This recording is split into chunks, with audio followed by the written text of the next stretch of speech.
Ini Pak bisa.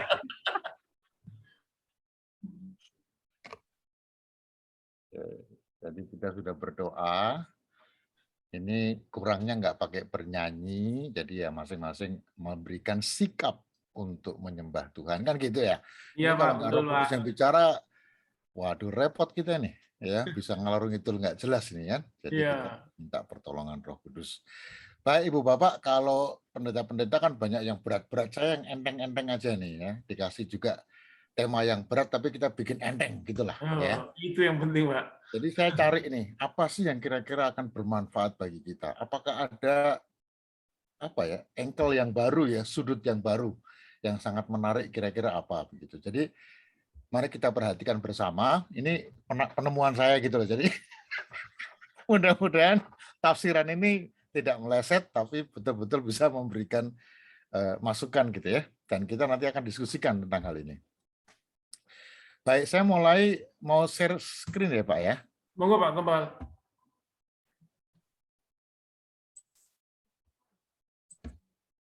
Ya, mudah-mudahan jelas ya. Sangat jelas. Sangat jelas ya Pak ya? Sangat jelas Pak. Waduh, saya takut malah kalau sangat jelas. Diperbesar aja Pak. Kalau kabur-kabur dikit kan enak gitu. Ini jelas ya Pak Jarwo? Jelas Ya. Pak. Terima kasih Pak Tumbal. Monggo. Jadi ini judulnya kan kisah di pengadilan Yahudi. Saya pilihkan gambar Roh Kudus karena ini ternyata ada peran dari Roh Allah yang sangat luar biasa di dalam kisah pengadilan ini gitu ya. Saya pelan-pelan menjelaskannya karena saya juga waktu menelisik ayat ini kok jadi pelan-pelan gitu ya, karena khawatir tidak terlalu paham ya, karena tentang pengadilan Yahudi kan kita nggak bicara teknis ya seperti apa itu, tapi bisa kita gambarkan ini kayak apa ya, satu sidang yang orang-orangnya tuh muter di situ semua gitu ya, Sanhedrin namanya gitu ya. Sanhedrin itu adalah kumpulan dari petinggi-petinggi atau pejabat-pejabat Yahudi, termasuk ahli Taurat kan gitu ya, lalu kemudian imam-imam besar gitu ya, orang-orang yang sangat menentukan sekali. Nah, yang menarik adalah kalau di dalam pengadilan itu ada mahasiswa juga, ada para mahasiswa yang sedang belajar tentang agama dan mereka ini boleh membela orang yang sedang diadili. Nah, ini menarik kan? Ya cuman membela aja ya, tapi tidak boleh sampai apa namanya mengatakan setuju apa enggak setuju. Ya, di dalam hal ini adalah mereka belajar. Jadi pengadilan itu sekaligus juga tempat belajar para mahasiswa. Sehingga mereka ketika memutuskan sesuatu nantinya, kalau mereka jadi imam besar atau jadi ahli Taurat, mereka juga dapat memutuskan dengan bijak. Ini gambarannya kira-kira di dalam kisah pengadilan itu. Nah, ada hal yang menarik, karena kita lagi membahas tentang Lukas, sebetulnya betapa pentingnya kisah di pengadilan ini kelihatan dari sinopsis ya. Dalam Injil sinopsis itu kan paling tidak 3 ya, Matius, Markus, Lukas itu menyoroti tentang kisah di pengadilan ini. Tapi ada yang beda. Nah, ini yang beda, saya kira saya ulangi sekali lagi, saya pernah memberitahukan juga bahwa satu-satunya yang bukan Yahudi ini Lukas sebetulnya dari Injil sinopsis ini ya. Jadi dia bahkan bukan orang Yahudi, tapi karena dia bukan orang Yahudi, justru dia objektif sekali, mencoba melihat keseluruhannya dari sumber-sumber yang ada. Ya, nggak seperti yang lain ya. Yang lain ada yang mengikuti Yesus, ada yang pernah mendengar Yesus, tapi Lukas enggak. Jadi berdasarkan dokumen-dokumen yang ada, dia meneliti itu, lalu kemudian dia menafsirkan, tapi menafsirkannya sesuai dengan apa yang diajarkan oleh para rasul. Itu yang menariknya di situ ya. Makanya ketika Pak Jarwo memberikan kita tugas untuk Lukas, ini saya kira menarik sekali ya, karena kita mau melihat secara objektif tentang Injil sinopsis, khususnya mengenai kisah di pengadilan. Dan nanti kita lihat bedanya di mana. Kenapa Lukas kok menyoroti hal itu. Nah, ini saya kira yang penting ya. Mari kita mulai dengan ini. Saya akan bacakan pelan-pelan. Ya. Lukas 22 ayat 54 sampai 71. Kita punya perikop ya, atau bacaan. Dari Lukas 24, 22 ayat 54, lalu Yesus ditangkap. Mulai dari situ ya. Lalu Yesus ditangkap dan dibawa dari tempat itu. Ia digiring ke rumah imam besar, dan Petrus mengikut dari jauh. Tentang kalimat ini, kita nggak akan paham dengan baik kalau kita nggak ngerti cerita sebelumnya. Tapi saya percayalah, kita sudah tahu lah cerita sebelumnya ya, kenapa sampai digiring ke pengadilan. Nah, saya berikan warna kuning. Ini saya langsung dulu satu ayat ya, supaya nanti lebih jelas. Dan Petrus mengikut dari jauh. Kata dan Petrus mengikut dari jauh itu sengaja ditampilkan oleh Lukas, karena memang Lukas itu mau menyoroti sosok Petrus. Nah, ini berbeda dengan Injil sinopsis yang lain. Matius, Markus nggak terlalu, tapi Lukas itu dia mulai dengan kata dan Petrus mengikut dari jauh. Nah, kita kan sudah pernah mendengar ya bahwa Petrus itu berjanji, katakanlah, akan setia pada Tuhan, berjanji akan selalu ada di belakang Tuhan, berjanji akan selalu mendampingi Tuhan sampai kapanpun, bahkan sampai mati. Ya, tapi ternyata ketika Yesus dihadapkan ke pengadilan, dimasukkan dalam pengadilan, akan diadili, itu ternyata sikapnya Petrus berbeda ya. Dia mengikut dari jauh, tapi lumayan lah, karena nggak ada murid-murid lain yang mengikut ya. Petrus mengikut dari jauh. Itu artinya apa? Satu sisi dia kepo, dia ingin tahu apa yang terjadi dengan Yesus, tapi pada sisi lain dia mau menyembunyikan identitas dia sebagai orang pengikut Yesus. Jadi satu sisi kayak gini, ada keraguan. Ini kan sikap yang juga terjadi dalam kehidupan kita ya. Ketika kita harus mengaku Yesus, kadang-kadang kita lihat momentumnya. Ini menguntungkan saya enggak? Merugikan saya enggak? Mengerikan enggak? Apa akibatnya? Apa dampaknya? Kalau saya berterus terang ya, mengakui keberadaan saya sebagai murid Kristus. Ini yang terjadi pada Petrus. Jadi peristiwa sekian ratus tahun yang lalu itu ternyata juga terjadi pada saat sekarang ini sebagai para pengikut Kristus. Nah, ini menarik ini. Ini adalah sorotan dari Lukas. Saya lanjutkan dulu ya, ayat 55. Di tengah-tengah halaman rumah itu, orang memasang api dan mereka duduk mengelilinginya. Petrus juga duduk di tengah-tengah mereka. Saya sudah bisa bayangkan ya. Jadi pengadilannya ada di depan, lalu kemudian ini di halaman ya rumah itu, orang masang api dan mereka duduk mengelilinginya. Petrus gabung di sana. Ayat 56, seorang hamba perempuan melihat dia duduk dekat api. Ia mengamati mereka. Ia mengamati-amatinya lalu berkata, juga orang ini bersama-sama dengan dia. Ibu bapak, kita perhatikan ya, seorang hamba perempuan. Ya, seorang perempuan aja pada waktu itu nggak terlalu diakui ya keberadaannya gitu. Ini seorang hamba perempuan yang sengaja ditampilkan oleh Lukas, seorang hamba perempuan yang mungkin ini juga nggak muncul ya dalam Markus dan Matius. Katakan seorang hamba perempuan ini kan seolah orang yang nggak diperhitungkan lah oleh masyarakat ya. Bahkan dia memberitahukan bahwa ini loh muridnya, ini salah seorang dari yang selalu bersama-sama dengan dia. Artinya ini muridnya dari Yesus. Tapi Petrus menyangkal. Ya, mestinya orang dia diam saja, orang pun nggak percaya gitu. Kan ini kan hawa perempuan, tapi dia menyangkal. Ini ditekankan sama Lukas ya. Ditekankan sama Lukas, dia menyangkal bukan aku tidak kenal dia. Nah, ini menarik ini ya, seorang hamba Pak Tumpal, perempuan ngomong.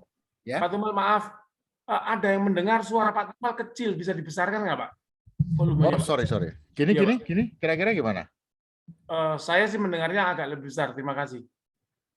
Yang lain gimana? Sudah cukup jelas? Jelas Pak Tumpal. Jelas ya. Biasanya sih jelas sih. Jelas Iya, Pak. kok. Iya. Ini makanya saya pakai jas jadi supaya jelas gitu. Terima kasih Pak Tumpal. Yang tadi perlu saya ulang nggak? Yang terakhir aja Pak Tumpal. Yang terakhir aja, terus saja ya. Nanti kita Pak. diskusikan setelah ini ya. Siap. Oke. Ya, tadi terakhir ini seorang hamba perempuan ya. Jadi khusus diberitahukan kepada Lukas, ditampilkan nih seorang hamba perempuan.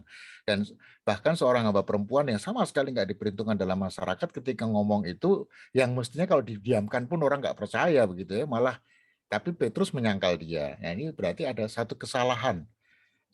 Sesuatu yang mengusik Petrus gitu ya, sampai dia pun harus mengaku. Tidak gitu ya. Lalu ayat 58, tidak berapa lama kemudian seorang lain melihat dia lalu berkata, engkau juga seorang dari mereka. Tapi Petrus berkata juga, bukan aku. Bukan, aku tidak. Ini kembali lagi Lukas menyoroti tentang orang lain. Jadi bahkan ada orang yang tidak dikenal. Jadi bukan person yang dikenal, ya, bukan ahli Taurat, bukan imam besar, bukan. Tapi orang yang tidak dikenal. Nah, lagi-lagi kira-kira sejam kemudian, ayat 59, seorang lain berkata dengan tegas, sungguh orang ini juga bersama-sama dengan dia, sebab ia juga orang Galilea. Kembali person yang tidak jelas, dikatakan di sini orang lain, tapi ada kata waktu 1 jam. Artinya apa, Ibu Bapak? Mestinya kalau Petrus itu mau menyesali apa yang dia katakan, masih ada waktu 1 jam di mana dia berpikir, dan dia mungkin bisa mengatakan ya atau tidak gitu ya. Tapi toh dia juga walaupun sudah ada waktu 1 jam, ada jeda 1 jam, tetap dia mengatakan nggak mengaku bahwa dia adalah murid Yesus. Sungguh ya. Lalu kemudian ayat 60 kan dikatakan, tapi Petrus berkata, bukan, aku tidak tahu apa yang engkau katakan. Ketika itu juga, sementara ia berkata, berkokoklah ayam. Ini kan seperti yang dikatakan Tuhan Yesus ya, ayam akan berkokok, bahkan 3 kali ya, setelah menyangka 3 kali, lalu kemudian ada ayam berkokok. Ayat 61, mari kita perhatikan bersama, tadi saya mau kasih garis kuning tapi lupa ini. Lalu berpalinglah Tuhan memandang Petrus. Maka teringatlah Petrus bahwa Tuhan telah berkata kepadanya, sebelum ayam berkokok pada hari ini, engkau telah 3 kali menyangkal aku. Nah ini benar ya, jadi sebelum ayam berkokok, 3 kali dia sudah menyangkal Yesus. Ibu Bapak tolong perhatikan, nanti saya akan kembali ke sini ya, ayat 61, lalu berpalinglah Tuhan memandang Petrus. Jadi Tuhan ini seolah dia tahu gitu ya, dia melihat apa yang menjadi sikap dari Petrus ya, bagaimana Petrus bersikap terhadap Yesus yang selama ini dia selalu mengatakan bahwa dia akan ada di samping Yesus, dia akan terus mengikut Yesus sampai kapanpun apapun yang terjadi. Ya, nah reaksinya Tuhan ini nih, mari kita perhatikan reaksi Yesus ini menarik sekali. Berpalinglah Tuhan memandang pada Petrus. Saya kasih gambar di sini ya, berpaling gitu ya, berpaling dalam pengertian apa? Nanti kita akan lihat. Ini menarik ini karena apa? Boleh kita lihat ya, dari tadi kan cuma Petrus ya. Ini kenapa sih kok Lukas menyoroti Petrus ini? Lanjut ya, ayat 62. Lalu ia pergi keluar dan menangis dengan sedihnya. Jadi yang saya lihat di sini setiap kalimat ini kok ada sesuatu yang mau disampaikan oleh Lukas kepada kita semua, kepada jemaat dan kepada para pengikut Kristus.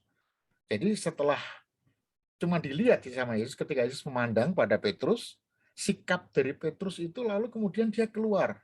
Keluar dari mana ya? Dari kumpulan tadi ya, dari bukan rumah pengadilan ya, di luar tadi itu ya.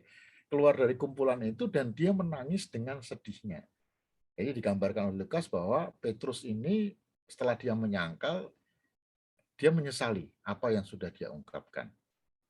Lalu ayat 63, dan orang-orang yang menahan Yesus mengolok-olok dia dan memukulinya.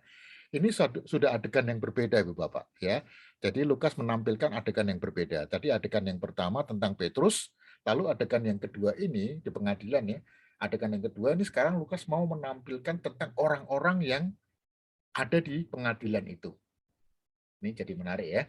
Dan orang-orang yang menahan Yesus mengolok-olokkan dia dan memukulinya. Jadi sudah ada kekerasan, ya, bukan cuma diolok-olok, ada pemukulan. Padahal di pengadilan, ya, pengadilannya orang Yahudi itu nggak boleh loh melakukan kekerasan sebetulnya. Jadi ini mereka melanggar sendiri. Sanhedrin itu melanggar sendiri apa yang mereka putuskan. Karena begini Bapak, diusahakan dalam pengadilan Yahudi itu orang itu harus mendapatkan pengampunan. Salahnya seberapapun diusahakan harus mendapatkan pengampunan. Arah Oleh karena utamanya ya, Pak. ya Arah utamanya itu pengampunan ya, Pak. arah utamanya pengampunan. Nah ini kan menarik ya. Tapi tiba-tiba ini belum ada apa-apa nih, belum diadili, belum diomongin apa-apa. Oh, sudah diolok-olok, sudah dipukuli. Berarti kita bisa membayangkan kebenciannya itu seperti apa para Sanhedrin ini. Oleh karena apa? Itu ada peraturan mereka, kalaupun toh orang dianggap bersalah saja itu harus setengah plus 1. Kalau orang mendapat pengampunan itu setengah plus 1. Sedangkan kalau orang mau disalahkan itu setengah plus 2. Jadi kita bisa lihat bobot pengampunan itu lebih baik daripada bobot penghukuman. Tuh. Arahannya sebetulnya pengadilan ini mengarah kepada pengampunan. Nah selain itu, kalau seseorang dikatakan mau dihukum mati, itu dikasih jeda 1 hari. Kan gitu ya. Biar mereka bisa tidur, diharapkan besok itu bisa berubah gitu loh. Nggak jadi hukuman mati. Nah, ini nanti kita lihat nih, ternyata dilanggar semua nih ya di pengadilan ini ya, berkaitan dengan Yesus lah. Kenapa kok dilanggar? Nah, tentu ada hal yang sangat parah banget yang bikin mereka dendam, bikin mereka nggak senang. Kaitannya dengan apa? Nanti kita lihat Bapak ya. Oke, lalu kemudian ayat 64, mereka menutupi mukanya dan bertanya, cobalah katakan siapa yang memukul engkau.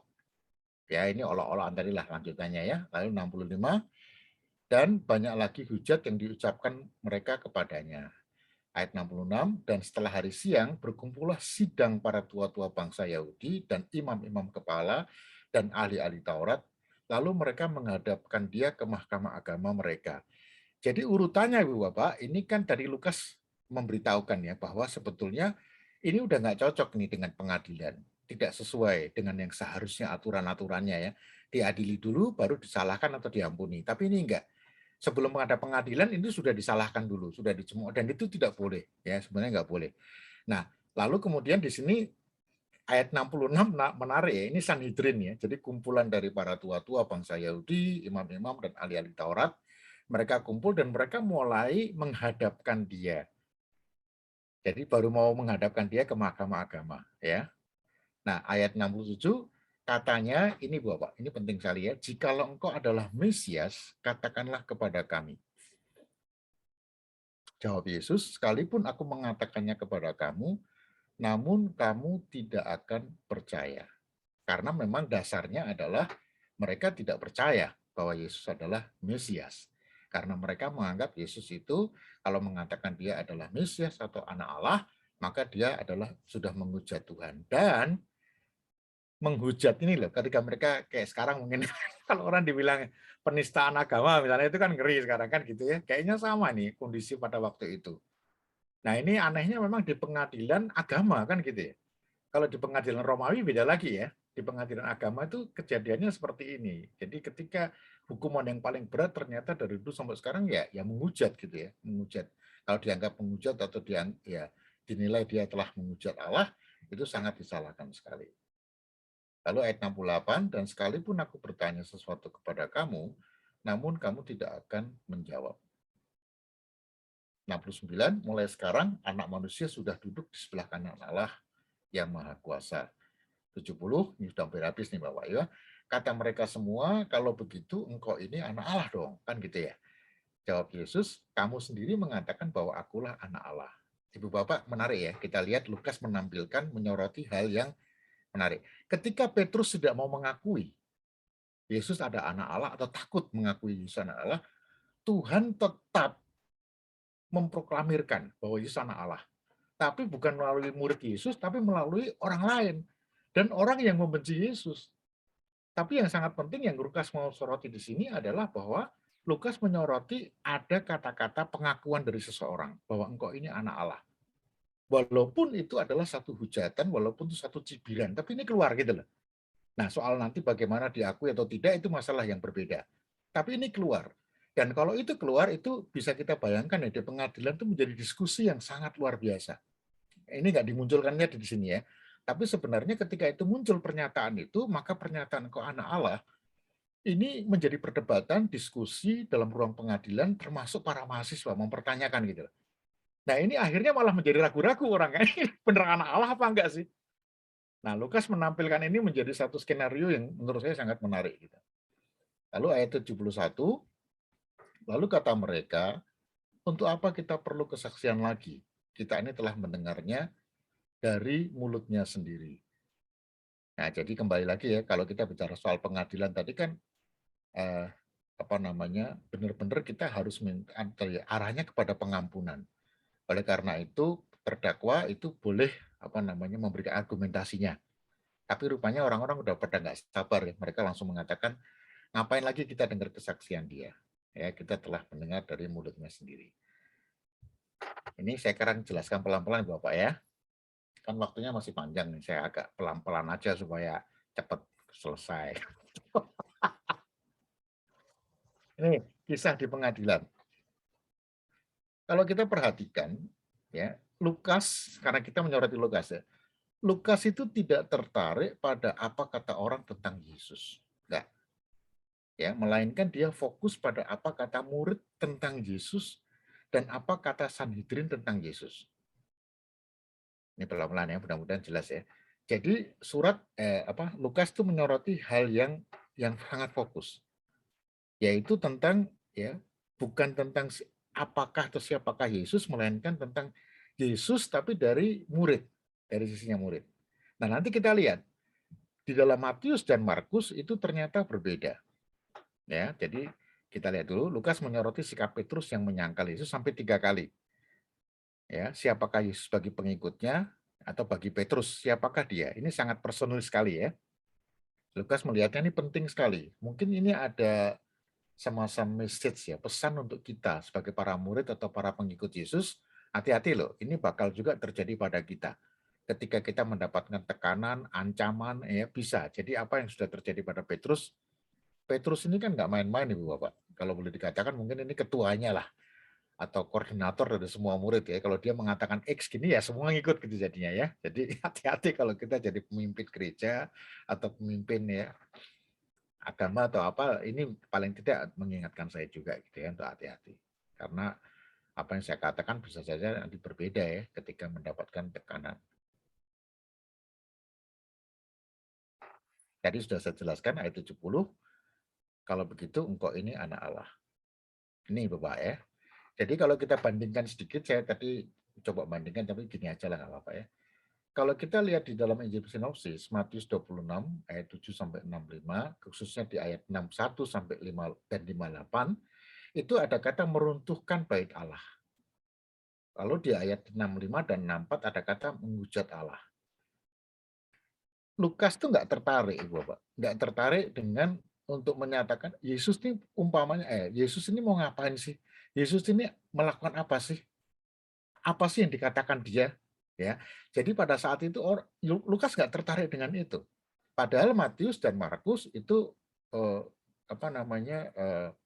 mengutarakan hal ini ya, meruntuhkan bait Allah, menghujat Allah seolah-olah inilah person Yesus itu sendiri. Ya, dia dihukum karena dia menghujat Allah dan lain sebagainya.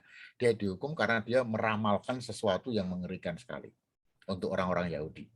Nah, ini yang sangat menakutkan sekali. Yang terjadi, yang saya pikirkan adalah Ibu Bapak, Markus ini kan dibilang aslinya dalam Injil Sinopsis ya. Dibandingkan ya Matius dan Lukas itu dianggap mengambil sumbernya dari Markus karena Markus ini aslinya.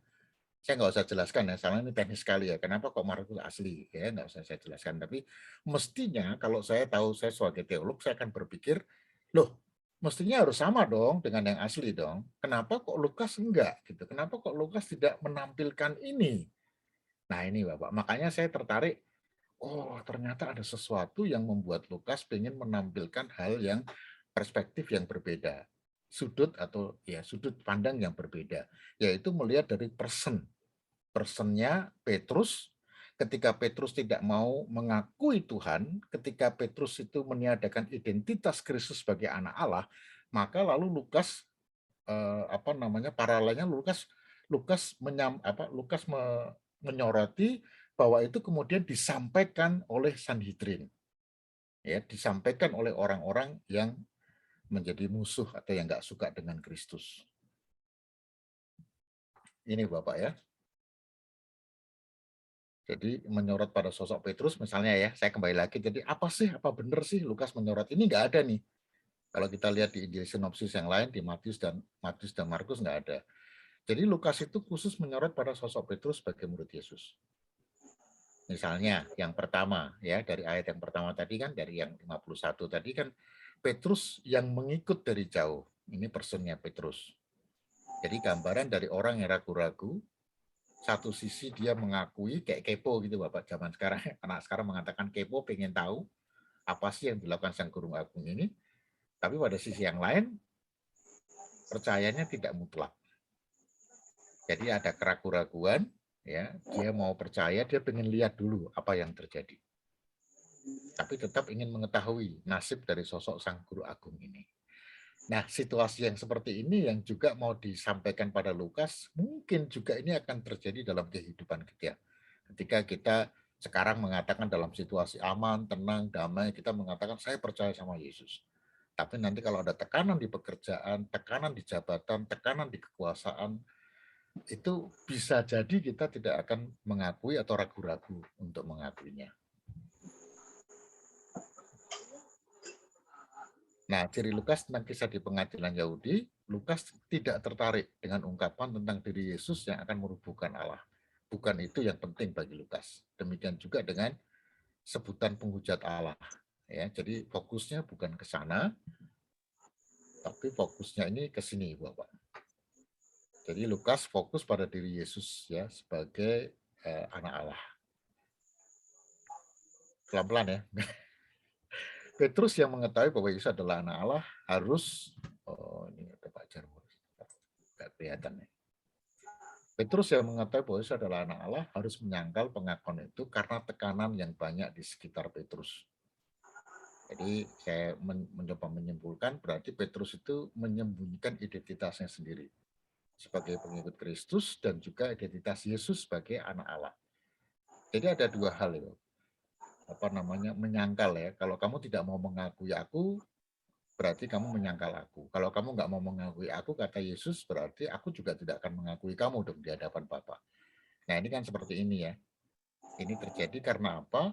Petrus sebagai murid Yesus itu sekaligus ketika dia tidak mau mengungkapkan kepada masyarakat siapakah dia menyembunyikan identitasnya dia sendiri.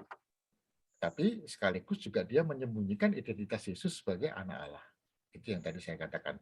Maka Lukas selalu menyoroti lagi, kalau gitu disoroti, musuh-musuhnya malah yang mengatakan bahwa dia adalah anak Allah. Tapi sebutan anak Allah ini, Yesus sebagai anak Allah itu mesti muncul. Siapapun itu yang akan mengatakannya. Nah, penyembunyian ini sekaligus juga penyembunyian identitas terhadap dua hal, yaitu Petrus sebagai pemimpin dan Yesus sebagai anak Allah. Ketika Petrus menyangkal Yesus dengan menyembunyikan identitas Yesus, maka Allah memakai orang-orang yang tidak beriman ya, untuk memunculkan kesaksian tentang siapakah Yesus. Meskipun mereka, ya Sanhedrin, tua-tua Yahudi, kepala dan ahli Taurat dipakai Tuhan untuk menyaksikan Yesus sebagai Mesias, namun dasar pengakuan mereka bukan karena percaya, tapi karena tidak percaya. Kalau begitu, engkau ini anak Allah. Nah, saya menampilkan ini, menarik sekali ya. Jadi, ini pelan-pelan ya. Ketika Petrus mengatakan dia tidak mengakui bahwa dia adalah pengikut Yesus, ya dia menyangkal 3 kali ya. Setelah itu sikapnya Petrus itu kemudian kan dia keluar ya. Keluar lalu menangis. Pada waktu Yesus memandang, masih ingat tadi ya. Yesus memandang Petrus, lalu sikapnya Petrus keluar dari pengadilan itu, dari kerumunan itu, lalu dia keluar dan menangis. Ini kan memperlihatkan ada pertobatan. Ada pertobatan dari Petrus. Nah, yang luar biasa adalah yang mestinya Yesus mau bisa mengatakan kepada Petrus, nah benar kan? Apa yang sudah saya katakan? Saya kan sudah pernah mengatakan gini, kayak gitu ya, biasanya kan orang marah. Kalau begitu kamu harus bertobat dulu. Tapi enggak loh, ternyata enggak kayak gitu. Pandangan Yesus itu mau memperagakan atau saya menafsirkan mau mengatakan bahwa ya sudah, saya malah akan mendoakan kamu Petrus. Saya masih akan menerima kamu. Ini luar biasa. Ini bagi saya sesuatu yang mengubah saya juga. Perspektif saya sebagai orang percaya. Karena biasanya kan kita nuntut orang untuk bertobat dulu gitu loh. Bertobat dulu baru mendapatkan pengampunan. Oke, kamu bertobat dulu. Kalau kamu sudah memperlihatkan pertobatanmu, maka saya akan mengampuni kamu. Tapi dari cerita ini, Bapak, dari cerita pengadilan ini, kelihatan sekali bahwa yang dilakukan Yesus pertama-tama itu bukan menuntut orang untuk bertobat, tapi menerima dulu, memberikan pengampunan dulu, ya, bahkan mendoakan dulu, ya, mungkin kayak gitu ya, menaikkan doa syafaat, karena orang seperti Petrus ini perlu didoakan kan gitu ya, karena dia nggak ngerti apa yang dia lakukan. Nah, lalu baru kemudian terjadilah pengampunan, kan gitu ya. Lalu siapa nih? Siapa yang bisa menggerakkan Petrus untuk bertobat, kan gitu ya, ketika terjadi pengampunan. Nah, ini menjadi satu pertanyaan ya. Karena apakah Petrus bisa bertobat dengan sendirinya atau ada yang menggerakkan dia? Ayat 70, pengakuan dan penyebutan mereka bahwa Yesus adalah anak Allah dibarengi dengan cibiran dan bukan pertobatan. Inilah yang membedakan dengan pengakuan kembali Petrus yang akhirnya pergi keluar dari ruang persidangan dan menangis dengan sedihnya. Jadi ini sama-sama memberikan pengakuan. Kalau Petrus tadi menyesali, menyangkal lalu menyesali lalu bertobat kan gitu ya. Sementara kalau yang pernyataan dari pihak Sanhedrin, dari imam besar dan sebagainya, itu nggak ada. Memang itu keluar dari hati mereka. Cibiran ya, bahwa itu ejekan, olokan, itu keluar dari hati mereka. Jadi bukan karena percaya bahwa Yesus adalah anak Allah. Hal yang menarik lagi yang ditunjukkan oleh Lukas adalah sikap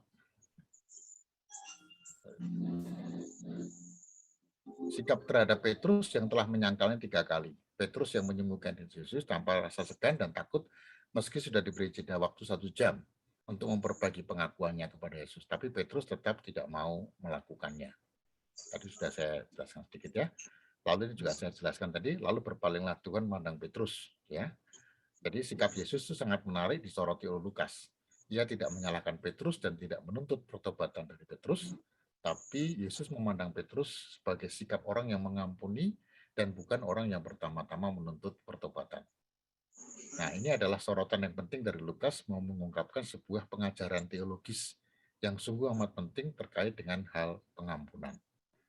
Nanti kita coba diskusikan Bapak, apakah memang seperti itu? Karena saya sendiri ketika ada orang yang bersalah, ya tuntutan saya pertama dulu bertobat dulu dong, perlihatkan dulu perubahan sikap kamu bahwa baru saya akan memberikan pengampunan.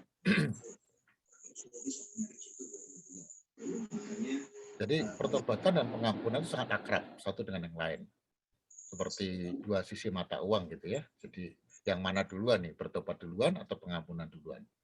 Namun yang terjadi seringkali kita menuntut dulu pertobatan, baru kalau kita sudah merasa cukup bertobat, maka baru kita mau mengampuni orang yang bersalah kepada kita.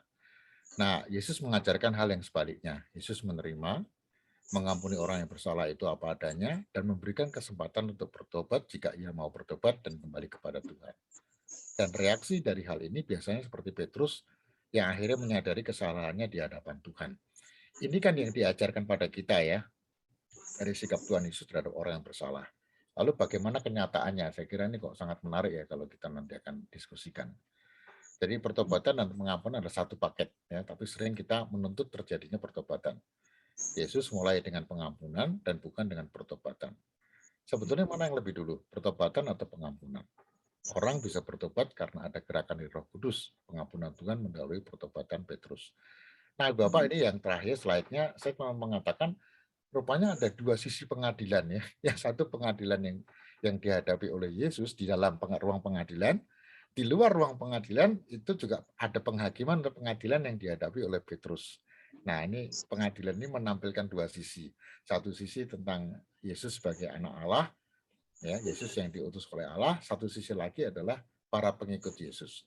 Dan ini tentu menggambarkan tentang iman percaya kita saat sekarang ini ya. Kalau kita mau tarik ke belakang begitu ya, bahwa apa yang dialami oleh Petrus, ini pesannya Lukas ya kira-kira yang saya tangkap. Pesannya Lukas adalah hati-hati ya, karena Petrus orang yang sangat percaya mengagumi Yesus, satu ketika dia juga bisa menyangkal. Atau dia ragu-ragu lah paling tidak. Nah, keraguan itu yang menyebabkan lalu kemudian bisa jadi dia akan menyangkal Yesus. Oke, sampai di sini dulu saya kira mungkin kita bisa melanjutkan dengan diskusi ya, mudah-mudahan cukup jelas. Pak Jarwo, terima kasih Pak. Terima kasih Pak Tumpal. Bapak Ibu, demikian uraian dari Pak Tumpal tentang pengadilan Yahudi. Yesus diadili di hadapan Mahkamah Agama. Dari upaya menjelaskan detail pikir-pikirannya bahkan tadi, semoga itu lebih menambah wawasan kita. Namun demikian apabila ada yang tetap bermaksud untuk mendapatkan penjelasan yang lebih itu, dipersilakan untuk mengajukan pertanyaan dalam diskusi ini. Silakan.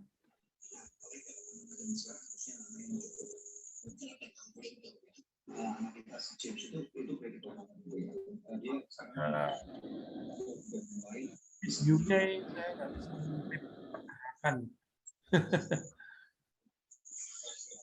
Mari silakan Bapak Ibu. Arthur mau tanya langsung?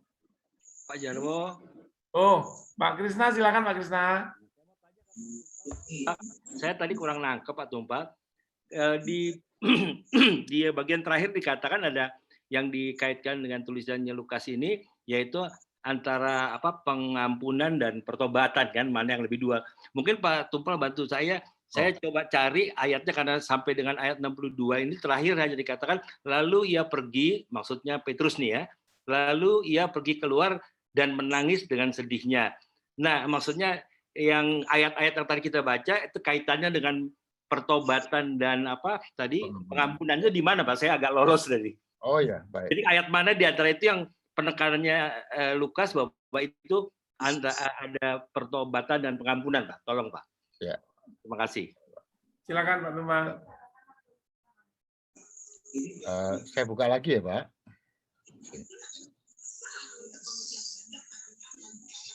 Pak Tumpal, maaf agak mendahului dikit. Saya ingin menyampaikan ke Pak Krisna tentang soal pengampunan yang disampaikan Pak Tumpal tadi. Pak Krisna, sepertinya Pak Tumpal nggak mengatakan bahwa Lukas itu menyoroti tentang pertobatan dan pengampunan di kasus ini. Enggak. Tadi yang dikatakan Pak Tumpal, tujuan dari pengadilan Yahudi itu selalu arahnya pengampunan sebetulnya. Ya. Tapi khusus Yesus ini tidak, karena mereka memang mencoba mencari salahnya gitu ya. Oke. Yang soal pengampunan kayaknya itu. Tetapi kalau soal pertobatan tadi memang Pak Tumpal menyebutkan bahwa tindakan Petrus yang menyesal dengan menangis itulah yang menunjukkan pertobatan. Itu tanggapan saya. Tapi saya kembalikan lagi ke Pak Tumpal. Mari Pak Tumpal. Ya, makasih Pak.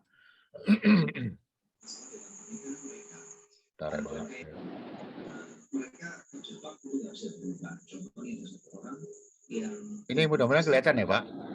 Kelihatan Pak Tumpal. Ya baik. Jadi ini memang tidak ada kata pertobatan dan pengampunan. Ini penafsiran saya gitu Pak. Penafsiran saya. Karena kalau membaca sesuatu kan kita menafsirkan ya. Jadi ayat 61, lalu berpalinglah Tuhan memandang Petrus. Oke. Nah saya kan bertanya, loh kenapa sih kok Lukas menuliskan ini gitu loh. Memang tidak ada kata-kata pengampunan, tapi di situ lalu reaksinya Petrus kan gitu ya, menarik kan ini. Reaksi Petrus itu keluar dan menangis. Ini kan tanda kalau kita mau tafsirkan itu kan menyesal ya. Kalau saya menyesal maka saya akan menangis. Misalnya saya bersalah di hadapan Tuhan, lalu kemudian Tuhan negur saya dengan firman Tuhan misalnya. Nah Tuhan kan cuma memandang saya, Tumpal kamu tuh gimana sih? Kan gitu ya, udah saya nangis gitu dah. Nah kira-kira saya bayangkannya seperti itu Pak. Kan memang kita mesti mengimajinasikan ya, menafsirkan dari apa yang diungkapkan oleh Lukas sehingga firman itu menjadi hidup. Gitu Pak kira-kira saya ngelihatnya. Jadi lalu berpalinglah Tuhan memandang Petrus. Jadi Tuhan itu, Yesus itu tidak menghakimi gitu, tidak menyalahkan.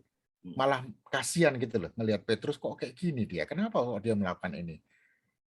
Kenapa? Mestinya dia nggak melakukan itu. Dia kan ngerti saya siapa gitu. Tapi ya tadi artinya dengan keterbatasan Petrus ya, dengan ketakutan karena penekanan dan lain sebagainya, akhirnya Petrus melakukan hal itu. Lalu kemudian dia menyesali. Nah, sikapnya Yesus ini menunjukkan kepada saya bahwa rupanya memang di sini kok nggak ada apa-apa ya, nggak ada kata-kata kamu harus bertobat, kamu harus ini, tapi ini kan seolah menunjukkan bahwa Yesus mengampuni gitu loh. Nah pengampunan itulah yang menyebabkan lalu terjadinya pertobatan oleh Petrus dengan sikap tadi keluar dan menangis. Kira-kira seperti itu Pak, mungkin memang betul kalau dari ayatnya nggak ada kata-kata pengampunan, tapi kita menafsirkannya seperti itu. Gitu Pak, mudah-mudahan ini kan jadi ada semacam pembelajaran teologis untuk kita gitu ya, sesuatu yang Tuhan mau tunjukkan. Ya. Itu Pak Kris. Oke. Demikian Pak Krisna. Terima kasih. Bapak Ibu yang lain dipersilakan.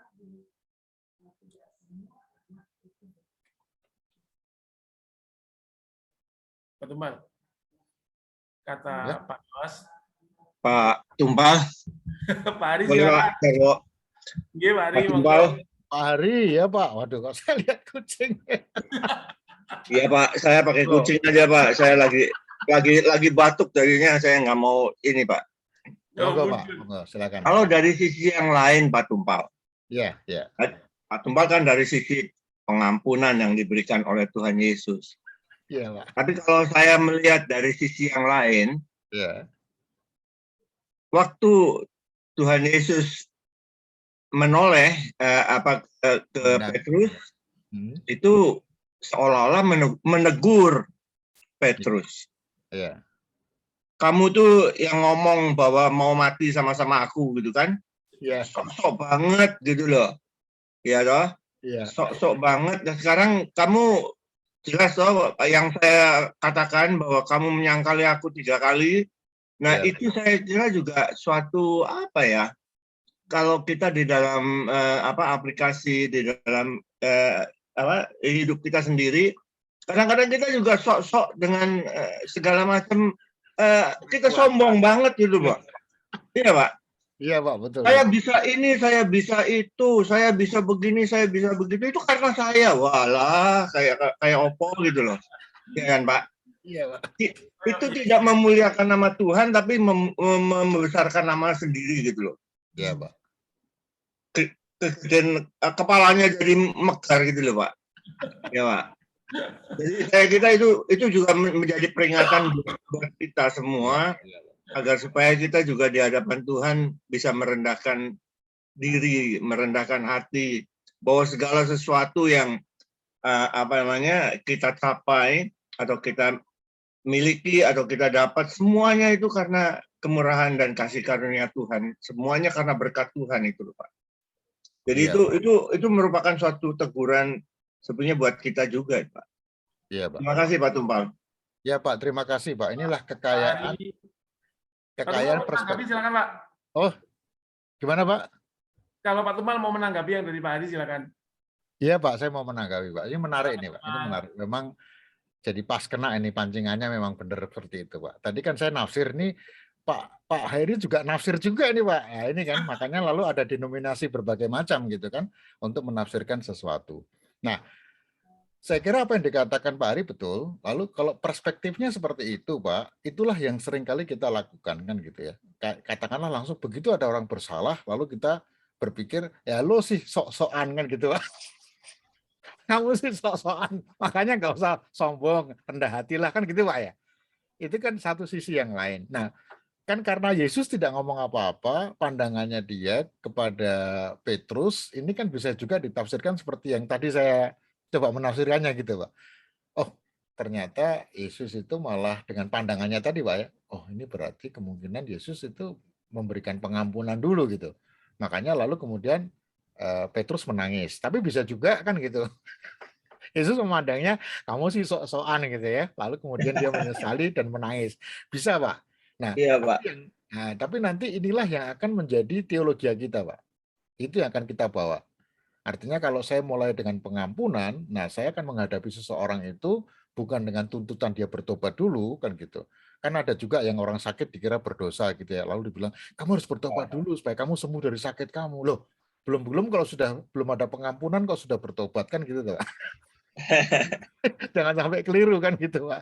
Nah, ya, Pak.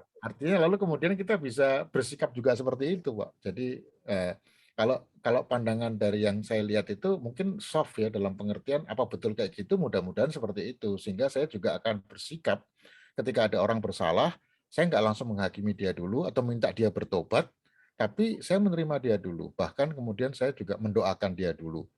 Kan gitu, Pak, ada tahapan-tahapan itu, lalu kemudian saya membiarkan atau bukan membiarkan ya, mengizinkan katakanlah Roh Kudus yang akan berbicara pada dia, yang akan menegur dia. Nah, ini saya kira mungkin pengalaman saya juga gitu, Pak. Saya ini orangnya dedel, keras hati gitu ya. Tapi nggak tahu kenapa tiba-tiba kok saya jadi nangis gitu kalau ketika mendengar orang berkhotbah misalnya gitu. Nah, ini kan saya melihatnya di situ ada peran Roh Kudus gitu. Ketika seseorang itu keras hatinya, yang bisa kita lakukan ya jangan dipaksakan untuk menerima Yesus atau untuk mempercayai, menerima argumentasi kita, tapi kita mendoakan. Jadi sama-sama nih Pak Hari dan saya sama-sama menafsirkan gitu, Pak. Nah, yang benar yang benar yang mana relatif itu, Pak ya. Tapi yang sangat penting ini lagi peran Roh Kudus. Jadi kita tetap minta supaya Roh itulah yang akan membantu kita gitu, Pak, supaya orang itu intinya kan sama, Pak ya, supaya dia bertobat. Sama, Pak. Ya, betul. Supaya dia kembali kepada Tuhan. Terima kasih, Pak Tumpal. Ya, makasih, Pak Hari. Terima kasih, Pak Hari. Terima kasih, Pak Tumpal. Bapak-Ibu yang lain, silakan. Pak Tumpal, Yos ngomong ke saya. Kalau ada pertanyaan, jangan dipaksa sampai jam 9, Pak Jaro. Kalau nggak ada pertanyaan, berarti udah jelas katanya. Iya betul, Pak. Jadi Pak Jarwo suka maksa. Mari Bapak Ibu, Arthur itu biasanya tanya Pak. Arthur mau tanya langsung nggak?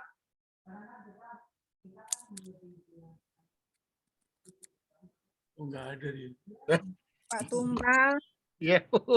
Silakan kami. Pak Tumpal, selamat malam Pak Oh, Tumpal. sama-sama tubing ini, Pak. Ada salam dari mama saya, begitu saya bilang Pak Tumpal hari Minggu bawakan itu siapa saya ingat loh, lihat Pak Tumpal Tobing. Puji Tuhan Bapak masih diingat sama ibu saya Pak. Ah iya Bu, Makanya puji saya Tuhan, apa? makasih Bu. Iya, gini Pak Tumpal, saya mau nanya nih Pak, kalau yang di ayat 22 itu kalau misalnya Tuhan Yesus itu dibawa kenapa ya Pak Tuhan Yesus itu dibawa pertama-tama ke rumahnya imam besar tadi kalau nggak salah apa siapa ya? Saya kebetulan bawa pakai ini nih Pak, pakai handphone ke rumah imam besar dulu ya Pak ya. Kenapa nggak langsung ke pengadilan? Itu pertanyaan saya ya Pak. Terus Tuhan Yesus itu kalau dia udah ada api unggun berarti kan udah agak malam ya Pak, maghrib ke malam ya. Dan berarti Tuhan Yesus itu nginep bermalam di rumahnya imam besar tadi itu ya Pak ya. Karena saya baca di ayat selanjutnya baru besok harinya dia dibawa ke pengadilan. Iya, kenapa ya Pak ya malam-malam gitu Pak? Boleh saya kenapa nggak besoknya aja gitu? Waduh, ini susah. Terima kasih Kak Mimi. Pak Tumpal, silakan Pak Tumpal. Tadi Pak Tumpal sudah menjelaskan itu. Silakan Pak. Iya, jadi kok malam kenapa ya? Saya nggak tahu itu Bu. Kalau malam kenapa? Tapi memang itu kan dalam peraturannya kan dibawa. Ini kan mahkamah agama ya. Jadi orang itu mungkin perlu ada apa ya, semacam persetujuan atau mungkin ada ya mereka kan apa sih minta apa ya Bu, minta pengakuan lah katakanlah bahwa ini memang benar dia salah gitu kan. Tapi kan tadi saya ceritakan sebetulnya baru di pengadilan nanti akan diutarakan apakah dia salah apa enggak. Tapi nggak boleh diolok-olok gitu ya. Nah ini tadi kan terjadi pengolok-olokan segala macam itu yang ditampilkan oleh Lukas. Nah kenapa kok sampai malam lalu menginap apa enggak? Waduh, saya belum sampai ke sana baca. Saya mau bantu jawab yang itu Pak. Ya silakan, saya malah nggak tahu. Pertama soal waktu, itu bukan maghrib, itu mendekati subuh. Kalian ini ingat ya, kan rangkaian ini berjalan setelah perjamuan malam dan pembasuhan kaki itu. Yesus ke Getsemani itu diperkirakan jam 11 malam atau sampai tengah malam gitu. Ditangkap, baru kemudian dibawa ke sana. Yang Petrus mengaku ayam berkokok itu kira-kira jam 2 karena itu memang waktu berkokoknya ayam kan. Tetapi yang menjadi pertanyaan apa ya di dekat rumah imam besar di kota gitu ada ayam gitu kan. Rupanya ada yang menafsir ayam itu menjadi tanda pergantian shift bagi tentara Romawi. Sehingga ketika pergantian shift itu ditandai dengan bunyi trompet, itu yang disebut trompet jam 2 itu disebut ayam berkokok. Jadi dari situ kita tahu bahwa itu jam 2. Jadi ketika dikatakan tadi orang api unggun itu bukan maghrib, mendekati subuh. Kenapa malam? Nah, itu curangnya. Sanhedrin ini melanggar aturan mereka sendiri. Mereka tidak boleh menghakimi malam-malam. Tapi karena memang mereka bersiasat. Jadi orang yang kumpul di rumah imam besar itu bukan keseluruhan Sanhedrin. Mungkin mahasiswa-mahasiswa tadi juga nggak ada gitu ya Pak Tumpal ya. Nggak ditampilkan di situ karena mahasiswa itu adanya di pengadilan agama. Jadi sebetulnya Yesus di pengadilan Yahudi diadili 2 kali, di pengadilan tidak resmi di rumah imam besar dan di pengadilan pas pagi itu gitu. Ya mereka melakukan hal yang melanggar aturan mereka sendiri karena memang mereka dendam, mereka tujuannya bukan menghakimi kok, memvonis gitu aja. Makanya pelanggaran itu terjadi demikian berat karena dilakukan informal dan divonis duluan, ditentukan salah itu. Pengadilan agama yang siang itu akhirnya menjadi sandiwara aja untuk menguatkan itu. Menurut pemahaman saya itu Pak Tumpal. Iya Pak, dari sisi itu komentar Pak ya, Iya, berkaitan Pak. dengan apa yang Iya. tadi Bapak katakan. Cuman saya tertarik nih Pak, Bu Mimi kok melihat dari perspektif malam hari, apa kasihan apa-apa gitu loh Pak. Ini mungkin bahasa perasaan seorang ibu kan gitu. Apa ada pesan, karena ini menarik ya, setiap kali orang kan boleh menafsirkan sesuatu kan gitu. Apakah ada sesuatu pesan yang ditangkap oleh Bu Mimi dari situ? Malah saya nggak nangkep itu ya, saya nggak terlalu melihat malam hari, karena itu detail sekali ya. Iya. Nah, apa ada dari Bu Mimi mungkin sesuatu yang Yang mau? bisa menjelaskan Kak Mimi sendiri tuh, Pak. Kak Mimi, halo. Saya justru bertanya tadi, Pak. Ya, artinya perasaan Bu, bahasa seorang ibu, perasaan kan ada apa, perasaan seorang wanita. Jadi murni bertanya, Pak, bukan Oh, mau menafsir. bertanya ya Bu ya. Jadi enggak. Cuma setelah tadi Pak Jarwo tadi menjelaskan tentang Tuhan Yesus ditangkap oleh Taman Getsemani itu kan sampai Tuhan Yesus kalau nggak salah pernah ngomong, apa sangkamu aku ini seorang penyamun ya, maka kamu nangkep malam-malam gitu ya, kalau nggak salah ya Pak, ada kata-kata. Apa sangkamu aku ini penyamun sehingga aku sini bawa pendungan kan. Iya betul ya. Ya jadi Mungkin menarik ya. kita mau bagi Pak. Berarti benar Pak Jarwo. Pak Jarwo, mungkin saya mau kasih. Sebentar Pak Krisna sebentar. Saya tuntaskan dengan Kak Mimi dulu ya Pak Krisna. Iya, setelah itu. Supaya ke apa namanya? Silakan. Apa namanya? Kebingungan Pak Tumpal tadi terjawab. Ada apa sih? Ya Bu, makasih. Soalnya saya ya kepo Pak kalau ada yang nafsir beda. Kekepoan Pak Tumpal tadi sudah bisa terjawab. Jadi murni bertanya ya Kak Mimi ya, bukan karena menduga ada apa gitu ya. Enggak, bertanya. Terima Tapi kasih setelah Pak Jarwo tadi itu, nah kan yang berkokok itu kan pasti